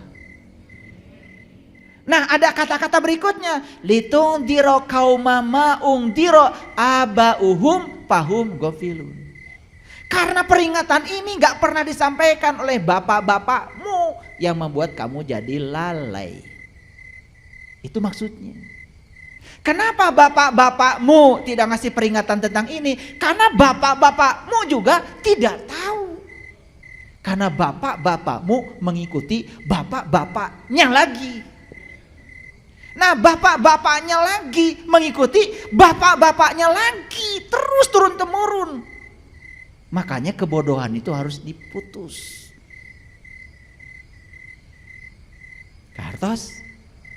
Makanya dalam Quran surat At-Tur dikatakan, kalau hari ini kamu beriman, hari ini kamu sadar, hari ini kamu bangkit dari tidur panjang kesadaranmu, maka kamu akan bisa menyelamatkan 2 generasi yang akan datang dan yang belum datang. Itu. Ini Quran surat At-Tur ayat 21. Boleh dilihat nanti. Takut saya dianggap ngarang lagi. Sudah ngerti sampai sini? Oke. Jadi sekarang bisa membedakan mana kebenaran, mana pembenaran. Sekarang saya mau cerita. Allah adalah pencipta langit dan bumi. Allah adalah terus Allah.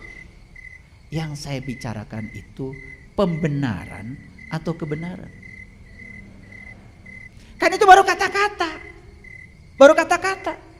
Nah, kebenaran itu adalah Allah yang dirasakan langsung sebagai pengalaman spiritual dalam diri kita. Sampai kita satu jawaban. Apa itu? Pokoknya gitu deh. Dan kalau sampai pada rasa itu, yang ada di sini cuma hangat-hangat air mata. Makanya orang yang tahu tidak bicara.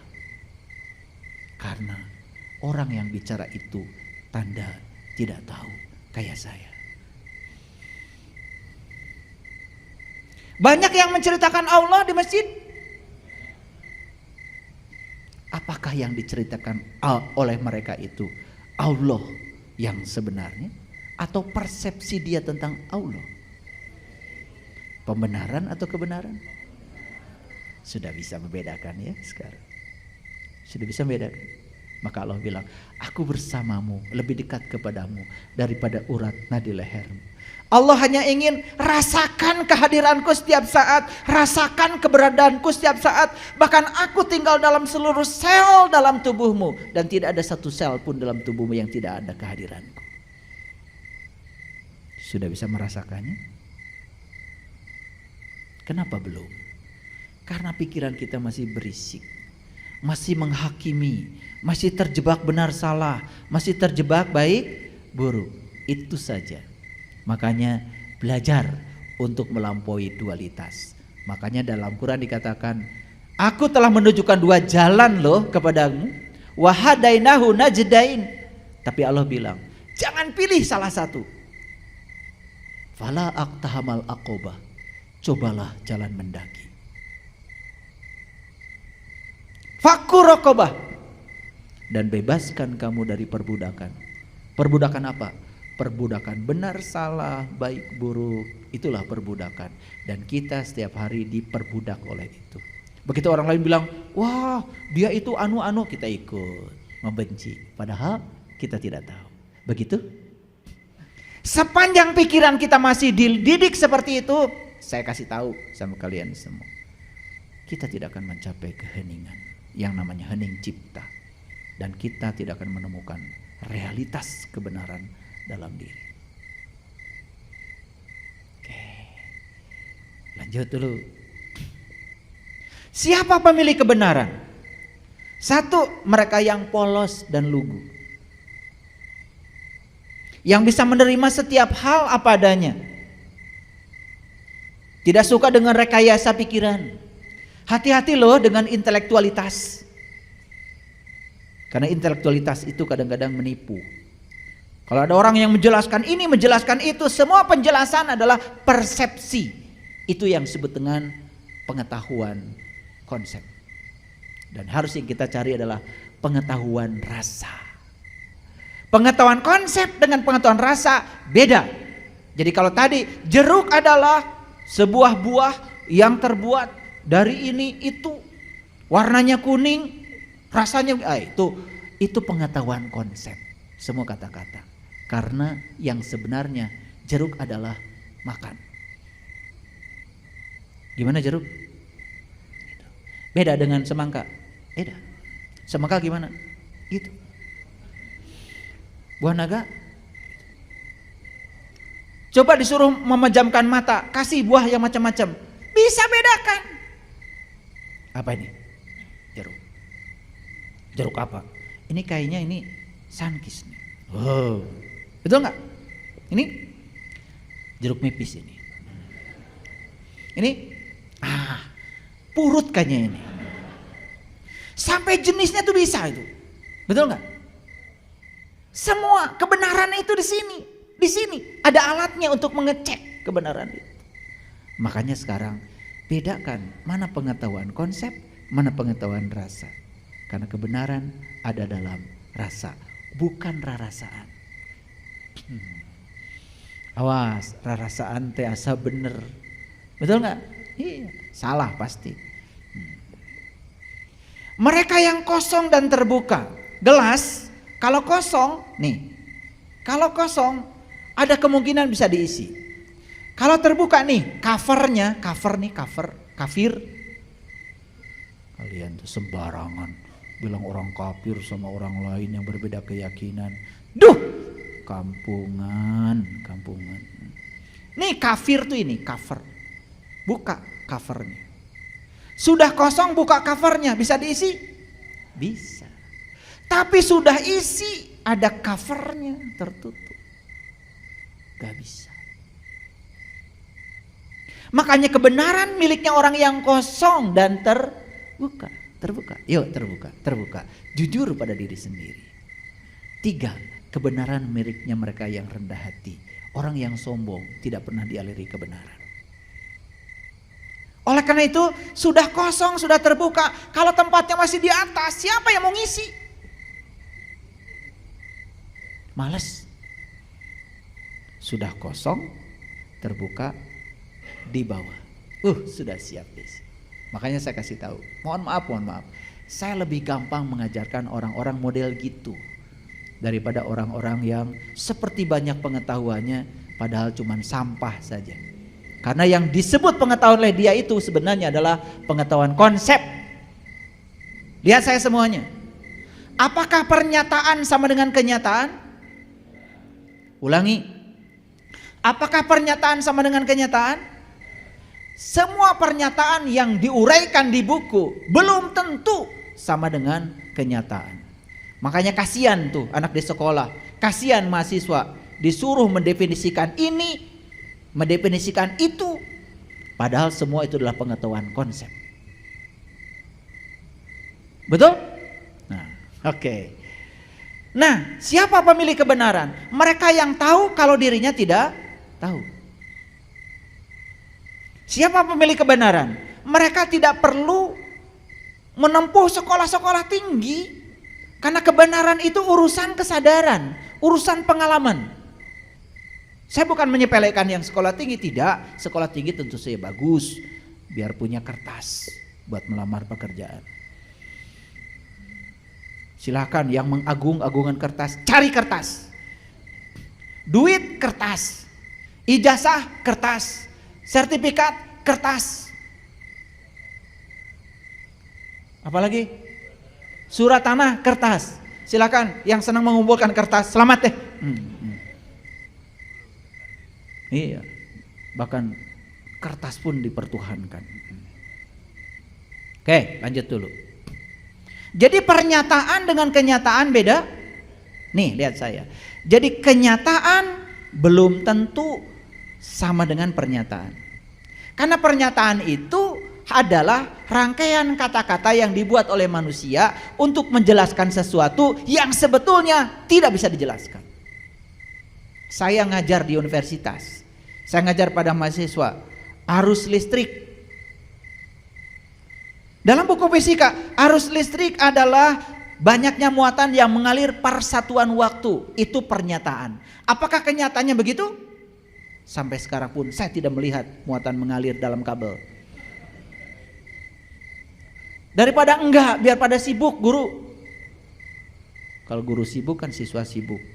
Semua jadi pada sibuk. Kalau sibuk dapat gaji. Gitu aja. Kita tuh main-main aja semua. Bukan jangan terlalu serius. Arus listrik adalah banyaknya muatan yang mengalir persatuan waktu. Saya punya kabel, kemudian ujungnya saya masukkan kutub positif, ujungnya saya masukkan kutub negatif. Ngalir tuh. Kelihatan gitu di kabel? Siapa yang bisa melihat ada muatan bergerak di sini? Enggak ada. Tapi daripada enggak ada, diadakan supaya kita semua sibuk. Apakah arus listrik adalah muatan yang bergerak persatuan waktu? Kebenaran? Bukan. Itu pembenaran supaya sibuk. Karena arus listrik yang sebenarnya apa yang terjadi di kabel ini sekarang? Yang terjadi di kabel ini semua tidak ada yang tahu. Ada ilmuwan namanya Drude, orang Amerika. Dia bikin model kabut elektron untuk menjelaskan arus listrik. Ya agak lumayan, tambah ruwet.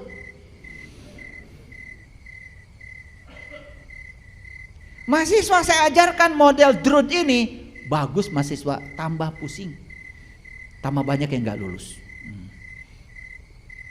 Tapi kalau mahasiswa menjawab arus listrik adalah pokoknya gitu deh, itu makin gak lulus. Gak boleh di sekolah begitu, harus pura-pura pinter, pura-pura banyak kata-katanya, tulisannya, harus pura-pura. Di sekolah harus pura-pura. Kalau arus listrik adalah apa yang terjadi di kabel itu saya tidak tahu. Tambah gak lulus. Ngerti ya? Ini kuliah udah tingkat tinggi nih ya, supaya mengerti mana kebohongan, mana kebenaran. Karena kita selama ini menganggap semua yang dikatakan orang, walaupun tidak ada buktinya, kita sebut itu kebenaran. Padahal hanya cek jeng cenah. Oke, jawab pertanyaan saya. Apakah penjelasan tentang air sama dengan air? Tidak. Apakah penjelasan tentang api sama dengan api? Tidak.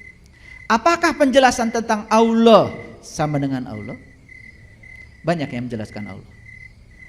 Berani-beraninya. Jadi Allah itu tidak bisa dijelaskan, tidak bisa diterangkan. Tapi para nabi, para rasul mengajarkan, dia bisa ditemui dan dirasakan kehadirannya setiap saat.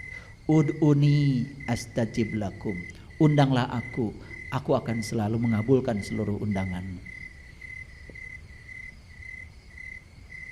Oke. Nah, pakai ayat sekarang biar kelihatan ngajinya. Ini Quran surat Az-Zuhruf ya, surat ke-43 ayat 78. Laqad ji'nakum bil haqq walakinna aksarokum lil haqq karihun.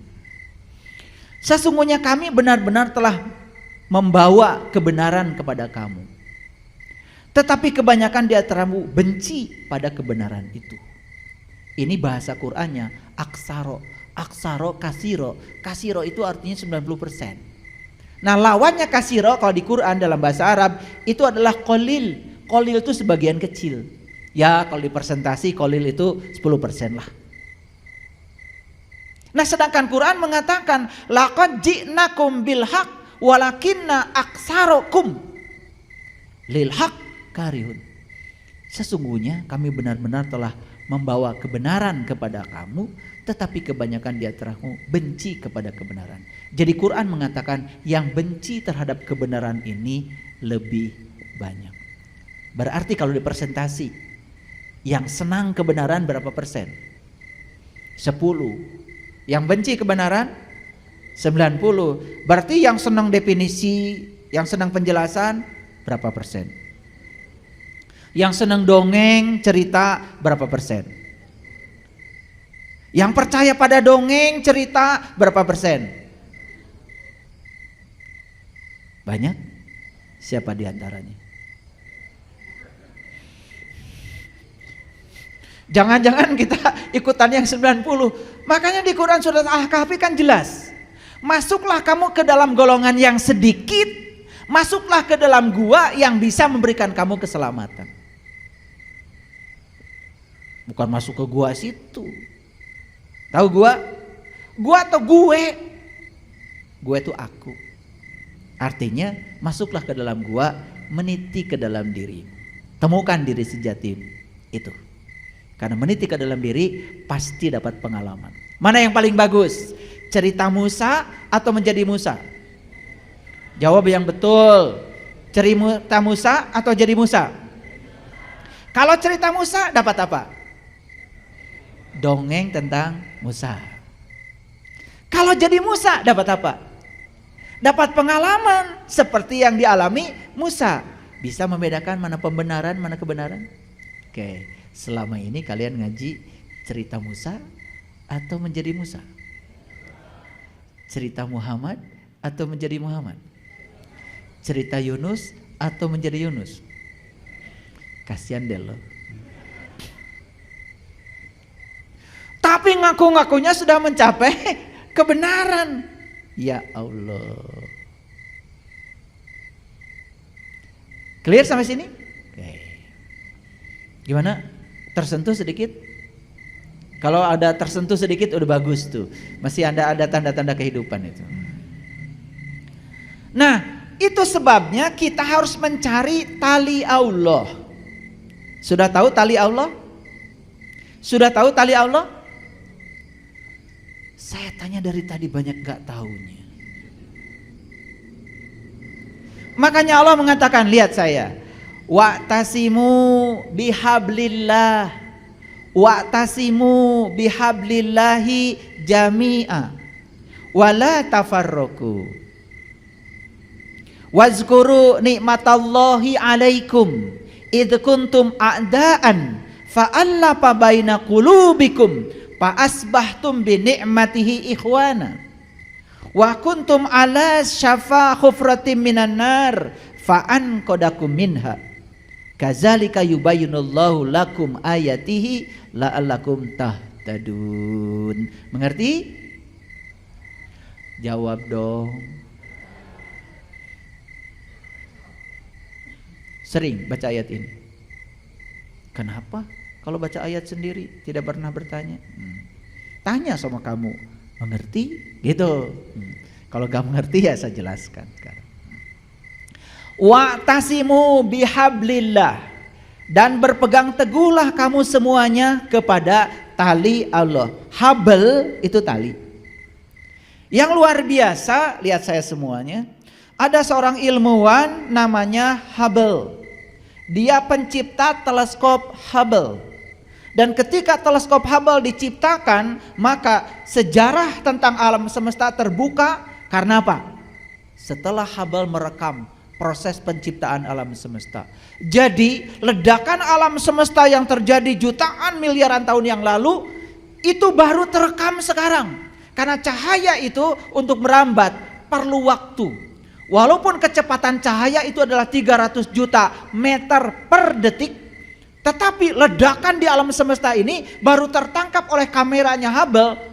Bayangkan setelah miliaran tahun, betapa tak terbatasnya alam semesta luasnya. Yang luar biasa ini Hubble itu orang Amerika, tapi dikasih nama bahasa Arab. Dan saya curiga jangan-jangan orang tuanya udah tahu ayat ini. Karena kata-kata Hubble adanya di Quran surat Al Imran nih ayat 103. Sayang saya sekarang tidak bisa ketemu orang tuanya. Tapi saya kagum karena apa? Dia dikasih nama Hubble. Dan gara-gara teleskop Hubble, sejarah alam semesta terbuka semuanya. Kita mengenal yang disebut dengan supernova, yang di Quran disebut mawar merah. Fa idza saqatis sama'u fakanat wardatan kadihan fa bi ayyi ala'i rabbikuma tukadziban.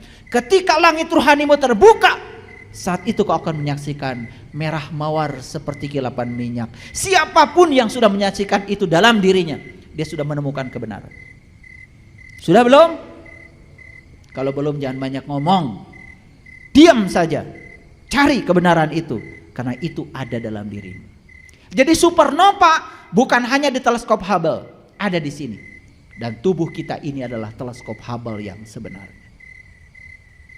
Lebih canggih daripada teleskop Hubble buatan Hubble itu sendiri. Banyak yang tidak tahu kalau tubuh yang hebat ini adalah teleskop Hubble buatan Allah dengan tangan Allah sendiri untuk menyaksikan kebesaran Allah yang ada di dalam diri kita. Maka di Quran dikatakan, aku bentangkan kebesaranku di segala ufuk, dan yang paling penting aku bentangkan kebesaranku pada dirimu sendiri. Dan siapa yang menemukan tanda-tandaku dalam dirinya, dia sudah menemukan kebenaran. Lanjut dulu. Dan berpegang teguhlah kamu semua kepada tali Allah. Dan janganlah kamu bercerai-berai. Dan ingatlah akan nikmat Allah kepadamu. Jadi sebetulnya tali Allah yang sebenarnya adalah nikmat yang Allah berikan kepadamu.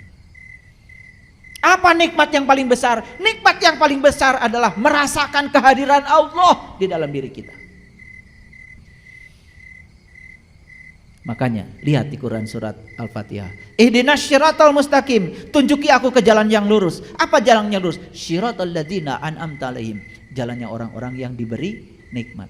Yang diberi nikmat cuma 4. Para nabi, para siddiqin, para syuhada, para sholihin. Itu dinyatakan dalam Quran surat An-Nisa ayat 69. Jadi nikmat yang paling besar dari Allah untuk manusia adalah ketika manusia sudah merasakan kehadirannya, sudah menyaksikan keberadaan Allah dalam dirinya. Itu nikmat yang paling besar. Dan siapa yang sudah sampai di situ, berarti dia sudah dapat nikmat Allah. Dan siapapun yang sudah merasakan nikmat Allah, merasakan, bukan menjelaskan, berarti dia sudah ketemu tali Allah. Tali ini yang akan mempersatukan kita. Makanya kenapa tafsir beda-beda, kenapa pemahaman ayat beda-beda? Karena masing-masing berbicara pakai otaknya sendiri-sendiri, masing-masing belum mengalami. Sama seperti tadi, saya tanya, itu jeruk rasanya gimana? Beda kan semuanya. Ada yang bilang kecut, ada yang bilang asam, ada yang bilang manis. Bohong semua. Padahal kalian tidak makan jeruk. Itu pakai ilmu kirata namanya. Tahu ilmu kirata?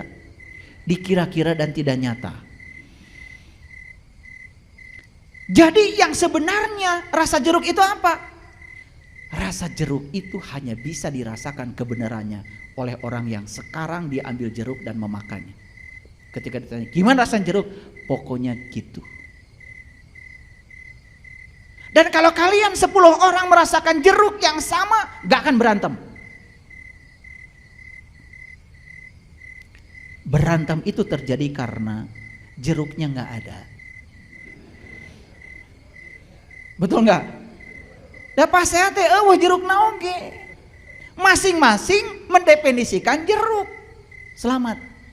Pas saya. Jadi perdebatan itu yang disebut dengan memperebutkan pepesan kosong. Jeruk na eueuh. Masing-masing belum punya pengalaman merasakan jeruk, tapi tiba-tiba masing-masing seperti yang paling pinter ngomong jeruk. Kehartos?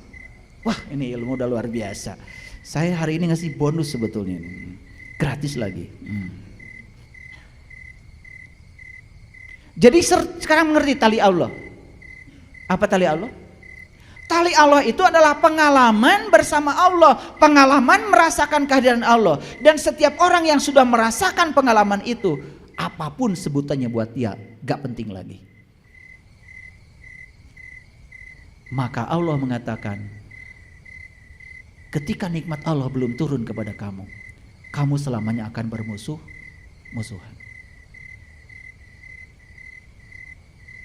Maka Allah mempersatukan kolbumu. Ini kata-kata yang dipakai kolbu. Yang dipersatukan tuh kolbu. Ya Allah, luar biasa ayat ini.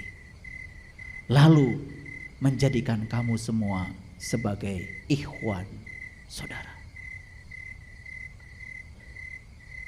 Dan kalau kita sudah merasakan kolbu kita, merasakan pengalaman yang sama tentang Allah, semua kita akan bersatu, apapun keyakinannya.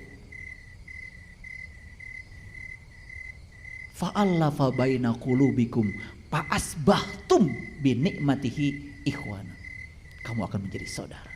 Makanya di zaman Nabi, di zaman Rasul, kenapa mereka menyebut sahabat? Dan persaudaraan mereka sangat luar biasa. Apa yang mengikat mereka? Habl, tali Allah. Dan tali Allah yang sebenarnya adalah nikmat pengalaman untuk merasakan Allah pada diri kita masing-masing. Paham sekarang? Jadi ayat ini jelas ya. Lalu Allah mengatakan apa? Ya. Dan kamu telah berada di tepi jurang neraka. Pada saat itu kamu sedang berada di tepi jurang neraka. Kapan kita berada di jurang neraka? Ketika kita memperdebatkan pepesan kosong. Ketika kita memperdebatkan sesuatu yang masing-masing kita pun belum merasakannya.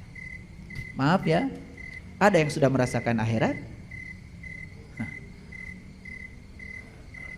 Maka masing-masing akan cerita akhirat menurut versinya sendiri-sendiri. Debat? Beda pendapat? Tidak bisa dihindari. Pasea? Tidak bisa dihindari. Akibatnya siapa yang merasa kuat mulai menunjukkan taringnya. Jadi ujung-ujungnya pakai ini.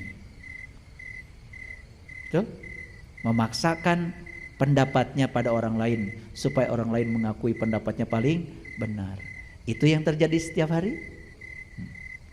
Supaya orang percaya pakai label macam-macam di namanya. Supaya orang percaya pakai dandan macam-macam. Ya, ke pasar baru dulu.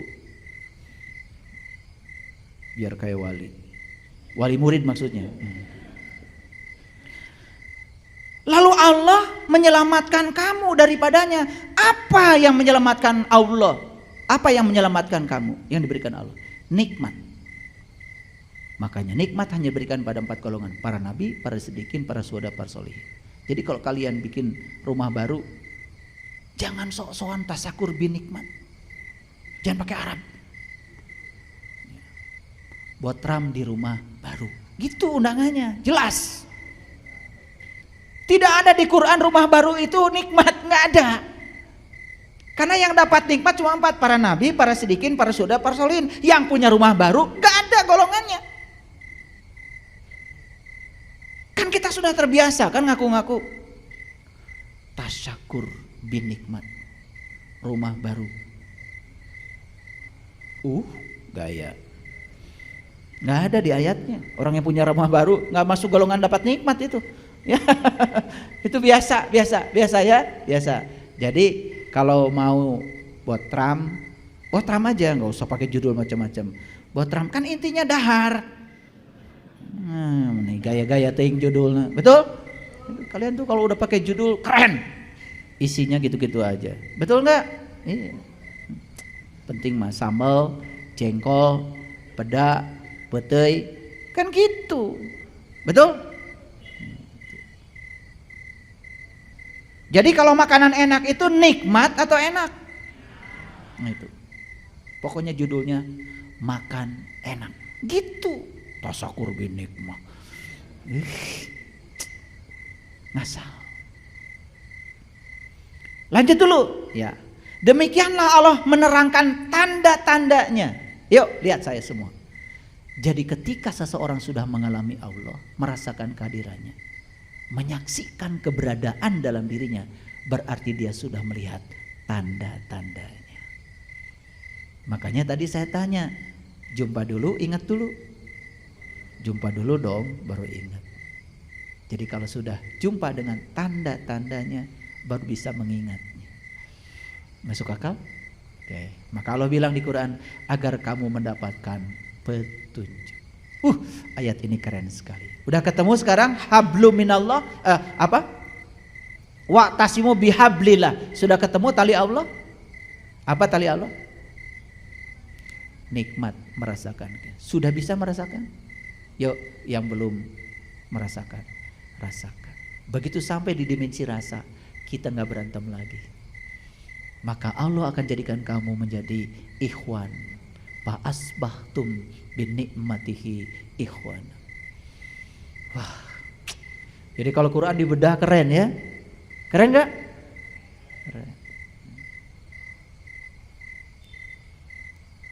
Makanya Allah bilang wal takum minkum ummatun yad'una ilal khair wa ya'muruna bil ma'ruf wa yanhauna 'anil munkar wa ulaika humul muflihun. Ingin jadi orang beruntung? Ingin jadi orang beruntung? Saya kasih tahu resepnya. Kalau ingin jadi orang beruntung, satu, kata Allah, jadilah orang yang berbuat kebajikan. Sekarang apa itu kebajikan? Jangan ngarang, jangan bikin definisi sendiri. Tanya Allah, apa itu kebajikan? Kebajikan kata Allah cuma dua. Wa ya'muruna bil ma'ruf wa yanhauna 'anil munkar. Mengajak manusia untuk ma'ruf. Ma'ruf itu mengenal, dari kata arafa. Mengajak manusia untuk mengenal siapa? Mengenal Allah. Dan cegah yang sudah kenal supaya tidak mungkar, supaya tidak kembali ke belakang.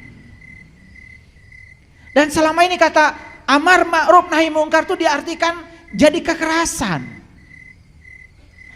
bawa pentungan. Lucunya pakai Allahu Akbar. Jadi Allahu Akbar itu hanya menakut-nakutin orang.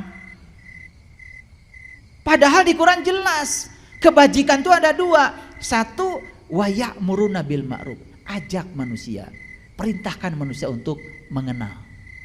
Wa yanhauna 'anil munkar, cegah yang sudah kenal, jangan mundur ke belakang. Wa ulaika humul muflihun, kamu akan termasuk orang yang beruntung.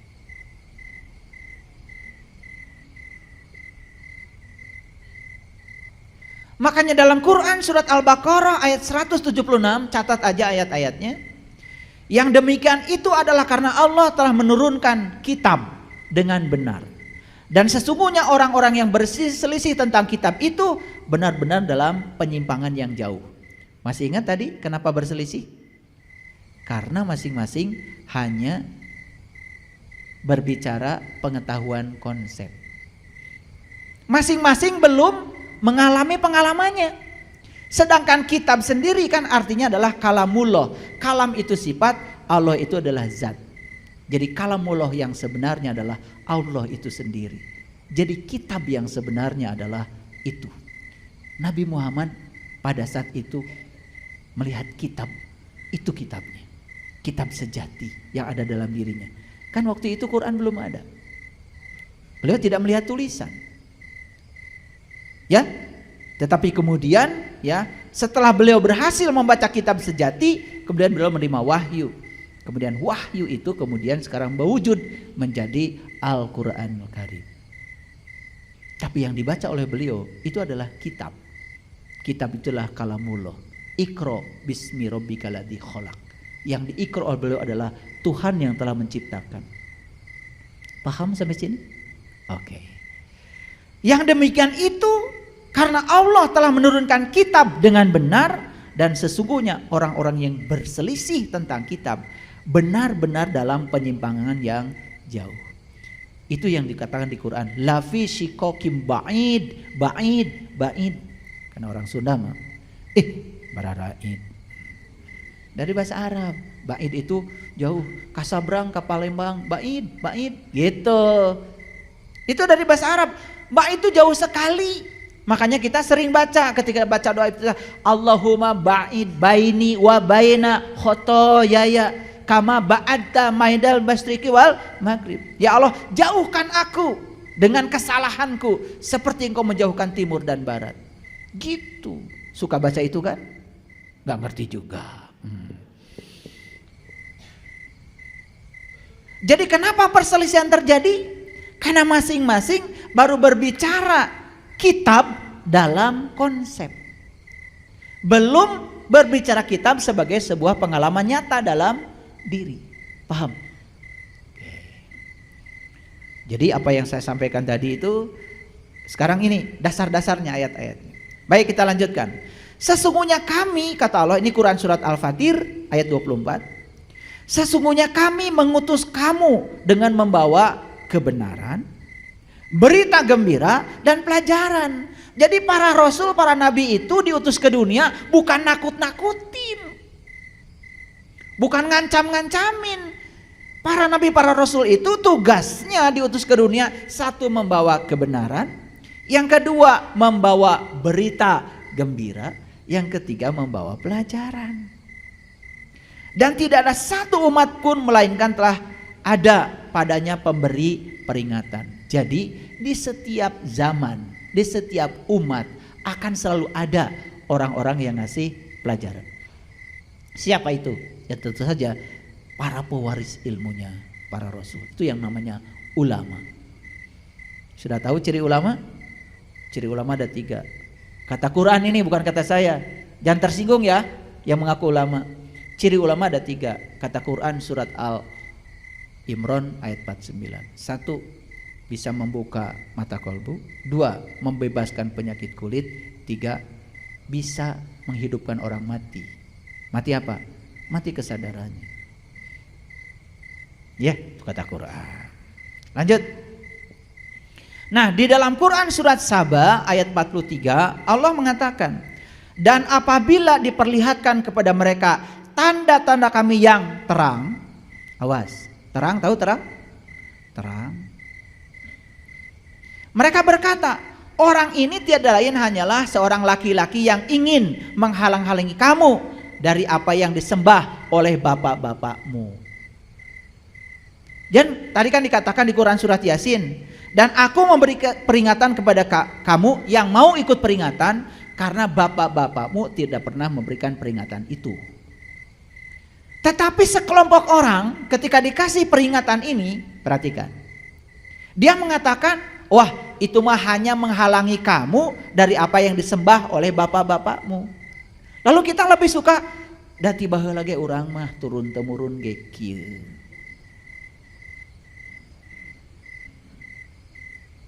Sehingga ketika diajarkan sesuatu yang benar itu, dia tidak mau, dia menolak.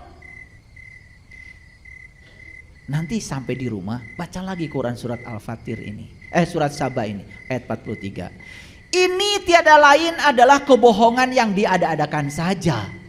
Malah bilangnya ini adalah kebohongan. Eta mah diaya-aya we, kan gitu. Dan orang-orang kafir berkata kepada kebenaran, tatkala kebenaran itu datang kepada mereka, ini tiada lain hanyalah sihir yang nyata. Jadi ketika dia mengalami kebenaran itu, malah dia bilang, wah ini mah sihir, katanya. Itulah orang-orang yang tertutup. Jadi dikasih yang gampang, embung piraku gampang. Dikasih yang susah, embung juga. Nah hese-hese teuing. Saya mah jadi bingung hayangna teh kumaha. Nah, perhatikan saya. Kebenaran akan selalu mencari jalan untuk mengungkapkan dirinya. 1. Lihatlah 2 kali kalau ingin menemukan kebenaran. Lihatlah sekali saja kalau ingin menemukan keindahan. Kalau ingin menemukan keindahan, sekali aja melihatnya. Tapi kalau ingin menemukan kebenaran, lihat 2 kali. Makanya banyak orang melihat tetapi tidak memandang. Ningali gunung teh gunung we bungkul. Tapi orang yang sudah bisa melihat sekaligus memandang, dia akan bisa melihat kebenaran di balik gunung itu.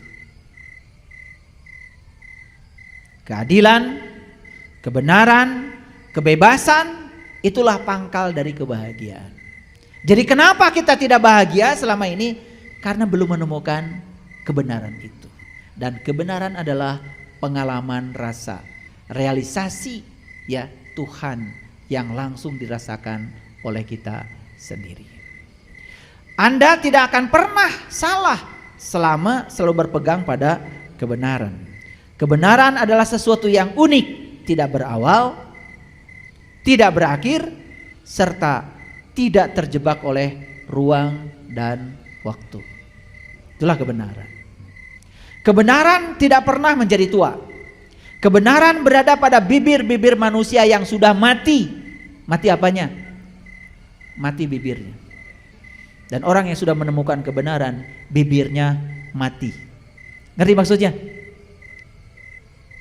Sekalipun bicara paling juga pokoknya gitu deh.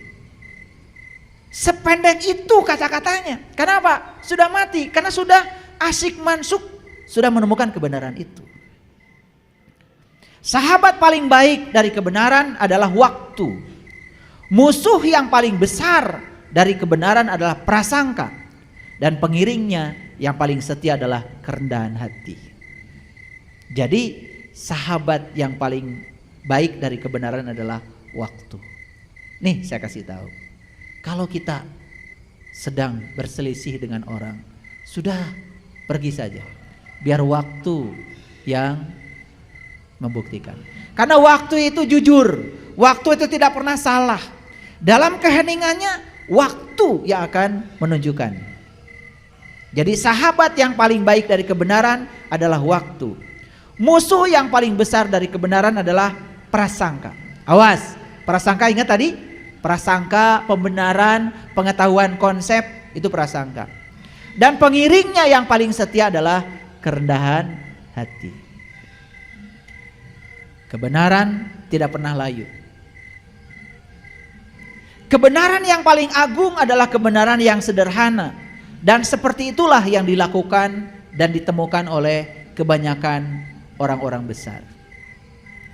Hari ini saya sudah tunjukkan bahwa kebenaran itu sesederhana itu. Semua keruwetan itu berarti cermin bahwa di situ bukan kebenaran.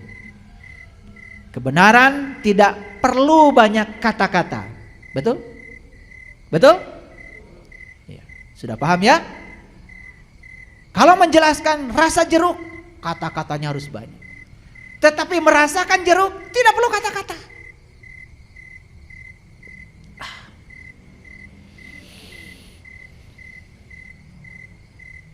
Senang mana kalian? Senang kata-kata atau pengalaman? Bohong.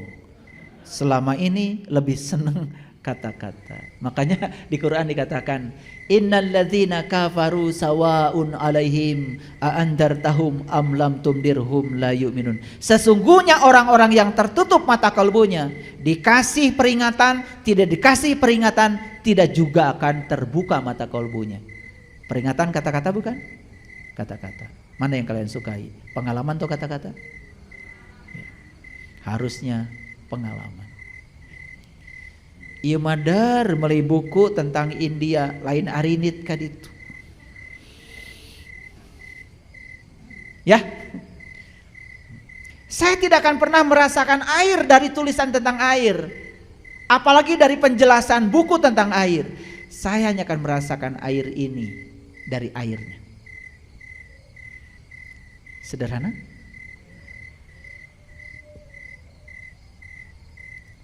Jadi kebenaran tidak perlu banyak kata-kata. Di mana tidak ada kebenaran, di situ tidak ada kebaikan. Jadi kenapa? Kok di tempat ini tidak ada kebaikan? Jelas, nggak ada kebenaran. Jadi kalau di satu tempat tidak ada kebaikan, jelas di situ tidak ada kebenaran. Yang ada cuma pembenaran. Kalau yang ada cuma pembenaran dan prasangka, apa yang terjadi? Perdebatan, cekcok, merasa paling benar. Maka di Quran dikatakan wa may yattabi'u aksarohum illa dzon.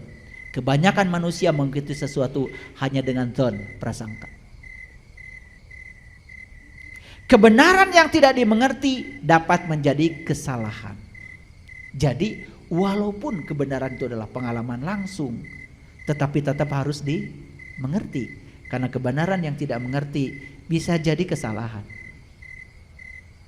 Jadi saya menyampaikan kebenaran, tetapi saya berusaha untuk memberikan pengertian. Karena kebenaran yang tidak mengerti akan menjadi kesalahan. Kebenaran yang diakui umum tidak semuanya benar. Lihatlah di sekeliling kita betapa sering kali terdapat kebenaran palsu. Ingat, Orang yang banyak itu belum tentu benar, apalagi yang sedikit. Ya. Kebenaran yang setengah-tengah seringkali menjadi kebohongan besar. Makanya belajar kebenaran jangan setengah-setengah. Karena kebenaran yang setengah-setengah bisa jadi kebohongan besar. Nih kalau mau belajar tentang tauhid, belajar yang betul, tuntas, jangan setengah-setengah. Kalau mau belajar ma'rifatullah, tuntas belajar, ikuti tahap-tahapannya. Nah, yang sering gagal itu belajarnya setengah-setengah, gak sabar, membuat kesimpulan sendiri. Itulah jadinya kebohongan yang besar. Kebenaran sering terdesak, tetapi kebenaran tidak akan pernah musnah. Kebenaran tidak bergantung Anda suka atau tidak suka. Matahari tetap saja matahari walaupun orang buta tidak melihatnya. Madu tetap saja madu walaupun orang sakit tidak merasakan manisnya. Kebenaran tetap saja kebenaran, disukai atau tidak disukai. Kebenaran tetap saja kebenaran, Anda setuju atau Anda tidak setuju. Karena kebenaran adalah realitas. Dan semua realitas di belakangnya adalah Rob al-Alamin. Ada sang fasilitator yang menyebabkan itu terjadi. Kebenaran selalu berada dalam kesederhanaan. Terima kasih. Assalamualaikum warahmatullahi wabarakatuh.